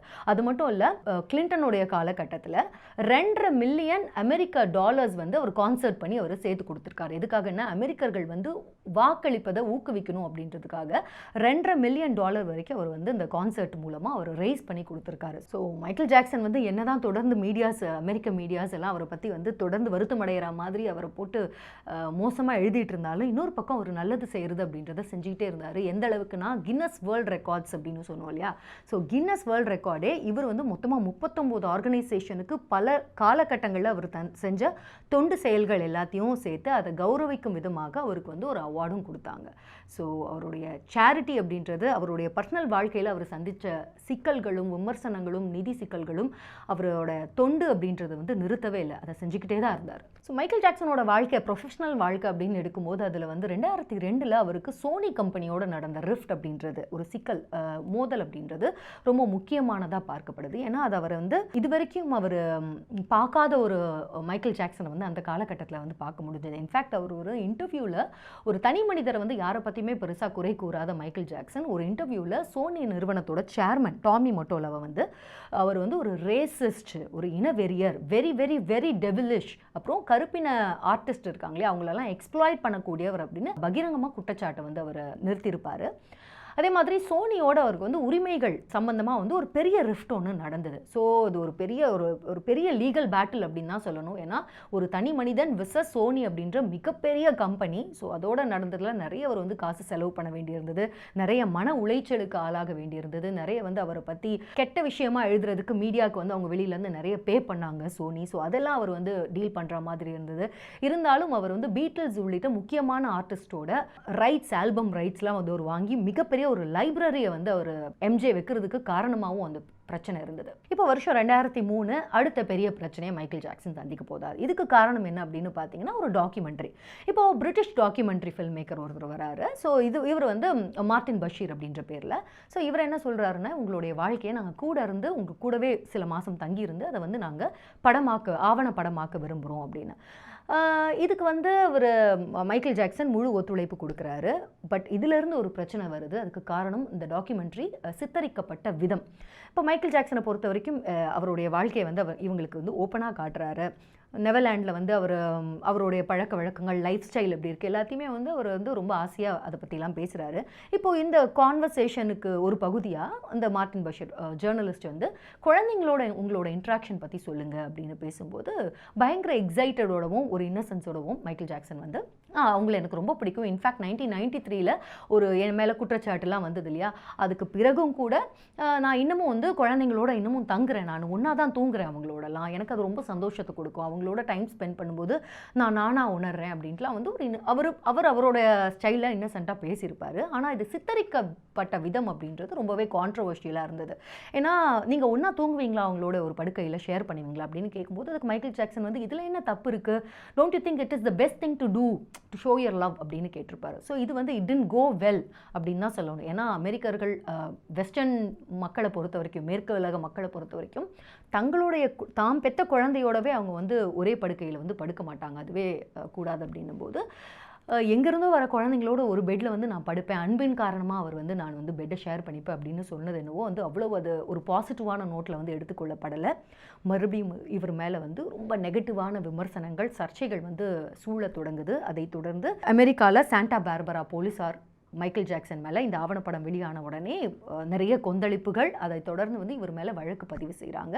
இது வந்து பிக்கஸ்ட் சர்க்கஸ் அப்படின்னு தான் சொல்லணும் இது. ஸோ ஒட்டுமொத்தமாக இந்த வழக்கு பூராவுமே வந்து மீடியா கவரேஜ் கிடைக்கிது. தொடர்ந்து காலையிலேருந்து 24/7 நியூஸில் வந்து எல்லாத்தையும் காட்டுவாங்களா, வீட்டிலேருந்து கிளம்பிட்டாரு, இதோ நடந்து வராரு, உள்ளே போனார், இப்படி பேசினாங்க, இப்படி ஆச்சு அப்படின்னு எல்லாத்தையுமே வந்து கவர் பண்ணிகிட்டே இருக்காங்க. இது பயங்கரமான மன உளைச்சலை வந்து ஜாக்சனுக்கு கொடுக்குது. இந்த டைமில் அவருடைய சப்போர்ட்டர்ஸ் அப்புறம் இவரை விமர்சனம் செய்கிறவங்க அப்படின்னு இந்த உலகமே வந்து ரெண்டாக பிரிஞ்சுது அப்படின்னு தான் சொல்லணும். காரணம் என்ன, இது ரொம்ப முக்கியமான கேஸாக பார்க்கப்பட்டது. காரணம் என்ன அப்படின்னு பார்த்தீங்கன்னா, ஒருவேளை மைக்கேல் ஜாக்சன் மேலே இருந்த அந்த பாலியல் குற்றச்சாட்டுகள் நிரூபிக்கப்பட்டிருந்தால் அவருக்கு வந்து இவ்வளோ பெரிய இந்த பாப் கிங்கு, இதெல்லாம் கிங் ஆஃப் த வேர்ல்டு, அதெல்லாம் தாண்டி அவருக்கு 20 ஆண்டுகள் சிறை தண்டனை கொடுத்திருப்பாங்க. அதனாலேயே இந்த வழக்கு அப்படின்றத வந்து அல்லும் பகலுமா எல்லாருமே ஃபாலோ பண்ணிட்டு இருந்தாங்க. ஸோ இதுக்கு பெரும் பொருட்செலவு அவர் வந்து செலவு பண்ண வேண்டியிருந்தது. அதைத் தொடர்ந்து ஒரு 130 பேர் அவரோட பழகின இந்த சிறுவர்கள், இதில் வந்து மெக்கலன் கல்கின் அப்படின்ற அந்த ஹோம் அலோன்ல கூட நடிச்சிருப்பார். ஒரு சின்ன பையன், அவர் வந்து ஹாலிவுட் ஆர்டிஸ்ட். அந்த காலகட்டத்தில் அவர் வளர்ந்துட்டார். ஸோ அவர் உட்பட ஒரு 130 குழந்தைகள் வந்து அவருக்கு ஆதரவாக, இப்படியெல்லாம் அவர் எதுவுமே பண்ணலை, அவர் எங்களை நல்லா தான் ட்ரீட் பண்ணார் அப்படின்னு அவருக்கு சப்போர்ட்டிவாக வந்து அங்கே வாக்குமூலம் கொடுத்தாங்க. ஸோ அது ஒரு மேஜரான ஒரு டெவலப்மெண்ட்டாக பார்க்கப்பட்டது. ஸோ அதை தொடர்ந்து இவர் மேலே இருந்த எல்லா குற்றச்சாட்டுகள்ல இருந்தும் அவர் விடுவிக்கப்படுறாரு. வழக்கிலிருந்து மைக்கேல் ஜாக்சன் விடுவிக்கப்படுறாரு. என்னதான் ஒரு வழியாக போராடி இந்த வழக்குகள்ல இருந்தெல்லாம் அவர் வந்து தன்னை விடுவிச்சுக்கிட்டாலும் இதிலிருந்து நிதிச்சிக்கல், ரொம்ப பெரிய நிதிச்சிக்கல்ல வந்து அவர் மாட்டுறாரு. ஸோ 2006 கடுமையான நிதிச்சிக்கல்ல மாட்டிக்கிட்ட மைக்கேல் ஜாக்சன் எந்த அளவுக்குன்னா, அவருக்கு வேலை செஞ்சவங்களுக்கே அவரால் வந்து சம்பள பாக்கி, அவருக்கு காசு கொடுக்க முடியல, இந்த மாதிரியான ஒரு நிதிச்சிக்கல்ல மாட்டிக்கிட்டாரு. வேற வழி இல்லாமல் நெதர்லாண்டை வந்து முதல்ல அடமானம் வைக்கிறாரு. அதுக்கப்புறமா ஒரு பாயிண்ட்ல வந்து 2006 வேற வழி இல்லாமல் அதை வந்து வித்துடுறாரு. நெதர்லாண்டு, ஆசாசியாக வாங்கி வச்ச நெதர்லாண்டை வித்துடுறாரு. அதுலேருந்து வர காசை வச்சுட்டு ஓரளவுக்கு மேனேஜ் பண்ணுறாரு. இப்போ இதே காலகட்டத்தில் மைக்கேல் ஜாக்சன் வந்து மெமோரிலியா அப்படின்ற பேரில் அவருடைய ஞாபகமார்த்தமான அவருடைய அந்த மியூசிக் வீடியோவில் இதிலெல்லாம் அந்த க்ளவுஸ் ஜாக்கெட்லாம் போட்டிருப்பார் இல்லையா. ஸோ இந்த மாதிரியான விஷயங்கள்லாம் வந்து மொத்தமாக ஒரு 1000 ஆப்ஜெக்ட்ஸ், பொருட்கள் வந்து சூஸ் பண்ணி இதையெல்லாம் வேற வழி கிடையாது, நான் வந்து ஏலத்தில் விடணும் அப்படின்ற ஒரு முடிவுக்கு வந்துட்டார். ஸோ அதுக்கான ஏற்பாடுகள் ஒரு பக்கம் வந்து பண்ண ஆரம்பிச்சிட்டாரு. ஸோ இதெல்லாம் பண்ணிகிட்டு இருக்காரு. பட் இதற்கு இடையில் வந்து அவருக்கு ரிலீஃபாக அமைஞ்சது தான் வந்து 2009 concert, this is it concert அப்படின்றது. ஸோ இந்த பொருளெல்லாம் ஏலம் விடணும், நிதி சிக்கல்லேருந்து தன்னை வந்து விடுவிக்கணும் தான், இவ்வளோ தான் வழி அப்படின்னு அவர் நினைக்கிறாரு. ஆனால் இந்த கான்சர்ட் அப்படின்றத வந்து ஏற்பாட்டாளர்கள், ஆர்கனைசர்ஸ் வந்து இவர் அப்ரோச் பண்ணுறாங்க. ஸோ இந்த கான்சர்ட்டு என்ன ஆச்சு அப்படின்னு பார்க்குறதுக்கு முன்னாடி அதே காலகட்டத்தில் அவருக்கு வந்து ஒரு அவார்டும் கொடுத்துட்றாங்க. இந்த ஈவெண்ட் வந்து ரொம்ப முக்கியமானது ஏன் அப்படின்றத கடைசியாக சொல்கிறேன். லண்டனில் வந்து வேர்ல்ட் மியூசிக் அவார்ட் அப்படின்னு வந்து ஒன்று நடக்குது. ஸோ இதில் மைக்கேல் ஜாக்சன் அவருக்கு வந்து ஒரு டைமண்ட் அவார்ட்ஸ் அப்படின்னு 100 மில்லியன் காப்பீஸ் சேல் பண்ணியிருக்காரு அப்படின்றதுனால டைமண்ட் அவார்ட்ஸ் அப்படின்றது ஒன்று கொடுக்குறாங்க. ஸோ இதுக்கு ரொம்ப சந்தோஷமாக ஒரு கம்பேக் கொடுக்க போகிறோம் அப்படின்ற ஒரு சந்தோஷத்தில் அவர் வந்து லண்டனில் இந்த அவார்ட்ஸில் கலந்துக்கிறாரு. இது ரொம்ப முக்கியமான ஒரு பப்ளிக் அப்பியரன்ஸ். ஏன்னா மைக்கேல் ஜாக்சனோட வாழ்க்கையில் இதுதான் வந்து கடைசியாக அவர் பண்ண பப்ளிக் அப்பியரன்ஸ். இதுக்கப்புறமா அவரோட எண்டை நோக்கி நம்ம போக போகிறோம். What led to his end அப்படின்றது தான் இப்போ நம்ம இந்த கடைசி சாப்டரில் பார்க்க போகிறோம். ஸோ மார்ச் மாதம் 2009 ஒரு அனௌன்ஸ் பண்ணுறாங்க, திஸ் இஸ் இட் அப்படின்ற ஒரு கான்சர்ட்டு. கடைசியாக இதுதான் தன்னுடைய கான்சர்ட், இது மூலமாக விட்டதெல்லாம் பிடிச்சிடலாம், மறுபடியும் வந்து ஒரு புதிய அத்தியாயத்தை நோக்கி நகரலாம் அப்படின்னு மைக்கேல் ஜாக்சன் வந்து முடிவு பண்ணுறாரு. அதுக்கு ஆர்கனைசர்ஸ் அவரை வந்து அப்ரோச் பண்ணுறாங்க. இப்போ ஏற்கனவே வந்து நிறைய கடும் நிதி சிக்கலில் இருக்கார் இல்லையா. ஸோ இதை பொறுத்த வரைக்கும் ஒரு லண்டன், பாரிஸ், நியூயார்க், ஏன் நம்ம இந்தியாவில் மும்பைலிக்குள்ளே வந்து கான்சர்ட்லாம் அவர் பண்ணுறதா இருந்தது. இப்படியாக உலகம் முழுக்க அவர் கான்சர்ட் பண்ணுறதாகவும் இதன் மூலமாக அவருடைய நிதியெல்லாம் வந்து சரி பண்ணுற மாதிரி ஒரு கம்பேக் கான்சர்ட்டாக வந்து இது ரெடி பண்ணாங்க. இதுக்கு ரொம்ப எக்ஸைட்டடாக இருக்கார் மைக்கேல் ஜாக்சன். இப்போ இந்த காலகட்டத்தை பொறுத்த வரைக்கும் இவர் இந்த ஆர்கனைசர்ஸ் என்ன நினைக்கிறாங்கன்னா, இந்த கான்சர்ட்ஸ் மூலமாக ஒரு 50 மில்லியன் எடுக்கலாம், வியாபாரம் பார்க்கலாம் அப்படின்னு நினைக்கிறாங்க. பட் டு தேர் சர்ப்ரைஸ், இவ்வளோ பிரச்சனைகள் நடந்ததுக்கு பிறகும் வெறும் லண்டனோட டிக்கெட் சேல்ஸ் மட்டுமே $200 மில்லியன் வந்து அவங்க சம்பாதிச்சாங்க. ஸோ அது வந்து அ king is always a king அப்படின்னு தான் அது ப்ரூவ் பண்ணுச்சு. அதன் மூலமாக மைக்கேல் ஜாக்சனுக்கு வந்து என்றைக்குமே அவருக்கு வீழ்ச்சியே கிடையாது அப்படின்றத தான் வந்து ப்ரூவ் பண்ணுறது. அந்த மாதிரியான ஒரு ஸ்டார்டம் அவருக்கு அப்போவும், இவ்வளோ பிரச்சனைக்கு அப்புறமாவும் கிங் ஆஃப் பாப்புக்கு அந்த ஸ்டார்டம் அப்படின்றது இருந்தது. ஆனால் அதே காலகட்டத்தில் அவரோட ஹெல்த் எப்படி இருந்ததுன்னு பார்த்தீங்கன்னா ரொம்ப மோசமாக இருந்தது. இன்ஃபேக்ட் மைக்கேல் ஜாக்சனோட மேக்கப் ஆர்டிஸ்ட் ரொம்ப காலத்துக்கு அப்புறமா ஜாக்சனை வந்து நேராக பார்த்ததுக்கப்புறமா, ஐயோ என்ன இவர் இப்படி இருக்காரு, ரொம்ப மோசமாக இருக்காரு, எனக்கு என்னவோ இவரை வச்சு கான்சர்ட் போகிறதுன்றது அவ்வளோ ஒரு நல்ல ஒரு டெசிஷனாக எனக்கு படலை, ரொம்ப மெலிஞ்சிருக்காரு, அவருக்கு வந்து மேக்கப் போடும்போது ஒரு எலும்புக்கூண்டுக்கு மேலே வந்து மேக்கப் போடுற மாதிரி எனக்கு இருக்குது அப்படின்னு அவங்க பர்சனலாக இதை வந்து போகக்கூடாது அப்படின்னு மெயில் பண்ணியிருக்காங்க. ஆனாலும் ஆர்கனைசர்ஸை பொறுத்த வரைக்கும் இது ஒரு பெரிய விஷயமா எடுத்துக்கலாம். அவங்கள பொறுத்த வரைக்கும் டிக்கெட் சேல்ஸ் எல்லாம் பயங்கரமாக வியாபாரம் ஆகுது, மிகப்பெரிய ஒரு ப்ராஸ்பெக்ட், பிஸ்னஸ் ப்ராஸ்பெக்டை இதில் பார்க்குறாங்க. அதனால கண்டிப்பாக இந்த கான்சர்ட் போயே ஆகணும். இன்னொரு பக்கத்தில் இந்த ஆர்கனைசர் சார்பாக ஒரு டாக்டரை வந்து அவங்க அப்பாயிண்ட் பண்ணுறாங்க மைக்கேல் ஜாக்சனோட ஹெல்த்தை பார்த்துக்கிறதுக்கு. இவர் யாருன்னு பார்த்தீங்கன்னா கான்ராட் மரே அப்படின்ற ஒரு டாக்டர். இப்போ இந்த டாக்டருக்கு வந்து பேமெண்ட் வந்து இந்த ஆர்கனைசர்ஸ் எப்படி பேசியிருக்காங்க அப்படின்னு பார்த்தீங்கன்னா, மைக்கேல் ஜாக்சன் எத்தனை கான்சர்ட் அவர் வந்து ப்ளே பண்ணுறாரோ, எத்தனை கான்சர்ட்டில் வந்து அவர் தோன்றாரோ அத்தனை பர்சன்டேஜ், ஸோ ஒரு கான்சர்ட்னா அவர் பாடுறாரு அப்படின்னா அந்த கான்சர்ட்லேருந்து ஒரு குறிப்பிட்ட பர்சன்டேஜ் இந்த டாக்டருக்கு போகும். அந்த மாதிரி வந்து பேசி வச்சுக்கிட்டாங்க. அப்படி பார்த்தீங்கன்னா வேலை அவர் பண்ணுறாரோ இல்லையோ இவருக்கு சம்பளம் அப்படின்றது கிடையாது. இவர் கான்சர்ட்டை வந்து எத்தனை கான்சர்ட் பண்ணுறாரோ அவ்வளோ ரூபாய் இவர் வந்து இதுலேருந்து சம்பாதிக்கலாம் அப்படின்ற மாதிரியான ஒரு செட்டப் தான் அது. இந்த அரேஞ்ச்மெண்ட்டை பொறுத்த வரைக்கும் இந்த டாக்டருக்கு இப்போ ஃபிட்னஸ் இருக்குதா இல்லையா அப்படின்னு கேட்டிங்கன்னா ஃபிட்டாக தான் இருக்காரு, கண்டிப்பாக இவர் போயிடலாம், ஒன்றும் பிரச்சனை இல்லை அப்படின்னு அவர் சர்டிஃபிகேட் கொடுக்குறாரு. அது மட்டும் இல்லாமல் இவர் கான்சர்ட் அட்டென்ட் பண்ணணும் அப்படின்னா அது வரைக்கும் இவருக்கு தேவையான இந்த சப்ஸ்டன்ஸ் அப்படின்றது, இந்த போதைப் பொருள், இந்த தூக்க மாத்திரைகள், இந்த பெயின் கில்லர்ஸ் அப்படின்றது வந்து சப்ளை பண்ணிக்கிட்டே இருக்காரு. இந்த காலகட்டத்திலலாம் வந்து இவர் மைக்கேல் ஜாக்சனுடைய இந்த பெயின் கில்லர்ஸோடைய யூசேஜ் எவ்வளோ இருக்குன்னா அதை வந்து மில்க் அப்படின்னு சொல்கிற அளவுக்கு. ஸோ ப்ரோப்போஃபோல் அப்படின்ற ஒரு பெயின் கில்லர் வந்து இவர் அதிகமாக கொடுக்குறாரு. இந்த டாக்டர் வந்து இவர் கேட்கும் போதெல்லாம் வந்து கொடுத்துக்கிட்டே இருக்காரு. இந்த கான்சர்ட் நடக்கிறதுக்கு கரெக்டாக ஒரு 3 வாரங்களுக்கு முன்னாடி 25th June 2009 அன்றைக்கி ராத்திரி வந்து இந்த உலகத்தையே ஸ்தம்பிக்க வைக்கிற மாதிரி, அதிர்ச்சிக்குள்ளாக்குற மாதிரியான அந்த செய்தி வெளியானது. அதுதான் வந்து மைக்கேல் ஜாக்சன் அவர்களது அன்டைம்லி டெத், மறைவு. இப்போது மைக்கேல் ஜாக்சனை பொறுத்த வரைக்கும் அவர் வந்து இறந்துட்டார் அப்படின்ற நியூஸ் வந்து அப்போ தான் வந்து பிரேக் அவுட் ஆகுது. கரெக்டாக வந்து 25th June ராத்திரி. அது வந்து எந்த அளவுக்குனா இதை மக்கள் வந்து நம்புறதுக்கு தயாராகவே இல்லை. எந்த அளவுக்குனா உலகம் முழுக்க இருக்க மக்கள் வந்து இந்த விஷயத்தை கேள்விப்பட்டோடனே டெலிவிஷனில் போடுறாங்க, நியூஸில் போடுறாங்க. இதை நம்புறதுக்கு தயாராக இல்லாமல் எல்லாருமே உடனே இப்போ இன்டர்நெட்டை செக் பண்ணுறாங்க. ஒட்டுமொத்த உலகத்தில் மெஜாரிட்டியாக எல்லாருமே ஒரே விஷயத்தை செக் பண்ணும்போது ஒட்டுமொத்தமாக உலகம் முழுக்க வந்து டிராஃபிக், இன்டர்நெட் டிராஃபிக் அப்படின்றது வந்து ஃபுல்லாக ஸ்தம்பிச்சுது அப்படின்னு சொல்லுவாங்க. அந்த மாதிரியான ஒரு அதிர்ச்சியை அந்த உலகம் முழுக்க இருக்க ரசிகர்களை கொண்டு இருந்த இந்த மைக்கேல் ஜாக்சனுடைய மறைவு அப்படின்றது மக்களுக்கு கொடுத்தது. இப்போ மைக்கேல் ஜாக்சன் அவருடைய இறுதி ஊர்வலம், அதை தொடர்ந்து கலிஃபோர்னியாவில் வந்து பல்வேறு ரசிகர்களுடைய கண்ணீருக்கு மத்தியில், அழுகைக்கு மத்தியில் மைக்கேல் ஜாக்சன் வந்து நல்லடக்கம் செய்யப்பட்டார். இப்போ மைக்கேல் ஜாக்சனுடைய வாழ்க்கையை நம்ம பார்த்தோம். எனக்கு என்னவோ எம்ஜேயை பொறுத்த வரைக்கும் எம்ஜே அவருடைய வாழ்க்கை கிட்டத்தட்ட வந்து பிரின்சஸ் டயானாவுடைய வாழ்க்கையை வந்து ஒத்திருந்தது அப்படின்னு தான் சொல்லுவேன். ஏன்னா 2 பேருமே வந்து அதீதமான இரக்க குணம் கொண்டவங்க, ஒரு மாதிரி இன்னசென்ஸ், வாழ்க்கையில் நிறைய கஷ்டங்களை பார்த்தவங்க, தொடர்ந்து மீடியாக்களால் துரத்தப்பட்டு ஒரு நிம்மதியே இல்லாமல் அல்பாயுஸில் வந்து அவங்களுடைய வாழ்க்கை முடிஞ்சு போச்சு. ஸோ என்னை பொறுத்த வரைக்கும் மைக்கேல் ஜாக்சனும் டயானா அவர்களும் ஓரளவுக்கு வந்து ஒரே மாதிரி அப்படின்னு சொல்லுவேன். பட் ஒரு கலைஞனாக மைக்கேல் ஜாக்சன் அவருடைய புகழும் அவருடைய பணத்தையும் தாண்டி இந்த சமூகத்துக்கு அவருடைய எழுத்தின் மூலமாக கான்ட்ரிபியூட் பண்ண விஷயம், பங்களித்திருக்கக்கூடிய விஷயம் அப்படின்றது நூற்றாண்டுகளை வந்து தாண்டி போகக்கூடிய ஒரு விஷயம்தான். என்ன நம்ம எல்லாம் ஒரு மோஸ்ட் மிஸ் அண்டர்ஸ்டுட் ஆர்டிஸ்ட் அப்படின்னா வந்து மைக்கேல் ஜாக்சனை சொல்லுவேன். என்னதான் இருந்தாலும் மைக்கேல் ஜாக்சன் அப்படின்றவர் வந்து ஒரு லெகசி தான். அவர் வந்து காலத்தால் அழியாத புகழ்பெற்ற ஒரு கலைஞன். இன்றைக்கும் அவர் இறந்து இத்தனை வருஷம் ஆனாலும் அவரை பற்றி நான் 1 மணி நேரம் பேசுகிறேன், ஒரு இசை கலைஞனை வந்து 1 மணி நேரம் நம்ம கொண்டாடுறோம் அப்படின்றதன் மூலமாகவே அவருடைய வாழ்க்கை எந்த மாதிரி இருந்தது அப்படின்னு நம்மளால் புரிஞ்சுக்க முடியுது. என்னை பொறுத்த வரைக்கும் மைக்கேல் ஜாக்சன் மேலே வந்து 1000 குறைகள் சொல்லலாம். யார் என்ன சொன்னாலும் ஒரு தனி மனுஷனாக நான் வந்து அவரை வந்து குற்றமற்றவர் அப்படின்னு நான் நம்புகிறேன். நீங்கள் அவரை பற்றி என்ன நினைக்கிறீங்க, அந்த குற்றச்சாட்டுகள் பற்றி என்ன நினைக்கிறீங்க அப்படின்றத கமெண்ட்ஸில் சொல்லுங்கள். அண்ட் சாங்ஸை பொறுத்த வரைக்கும் எனக்கு மைக்கேல் ஜாக்சனுடைய அந்த they don't really care about us ரொம்ப பிடிச்சமான பாட்டு. அதில் இருக்க வரிகள் ரொம்ப அற்புதமாக இருக்கும். ஸோ எனக்கு விஷுவல்ஸ் எல்லாம் தாண்டி நமக்கு ஒரு சர்டன் வயசு வந்ததுக்கப்புறமா லிரிக்ஸ் எல்லாம் புரிஞ்சதுக்கப்புறமா அதை படிக்கும்போது எனக்கு வந்து எப்பேற்பட்ட ஒரு புரட்சியாளன் அப்படின்னு நினைக்க வைப்பார். ஸோ உங்களுக்கு எம்ஜேயோட ஃபேவரட் சாங் என்ன, உங்களுக்கு அவருடைய கனெக்ஷன் எந்த வயசில் முதல்ல அவருடைய பாட்டை வந்து நீங்கள் கேட்டிங்க அப்படின்றதையும் கமெண்ட்ஸில் போடுங்க. Will have a discussion there. And மறுபடியும் இன்னொரு நல்ல வீடியோவில் உங்கள் எல்லாரையும் சந்திக்கிறேன். தேங்க்ஸ் ஃபார் வாட்சிங் கண்மணிஸ்.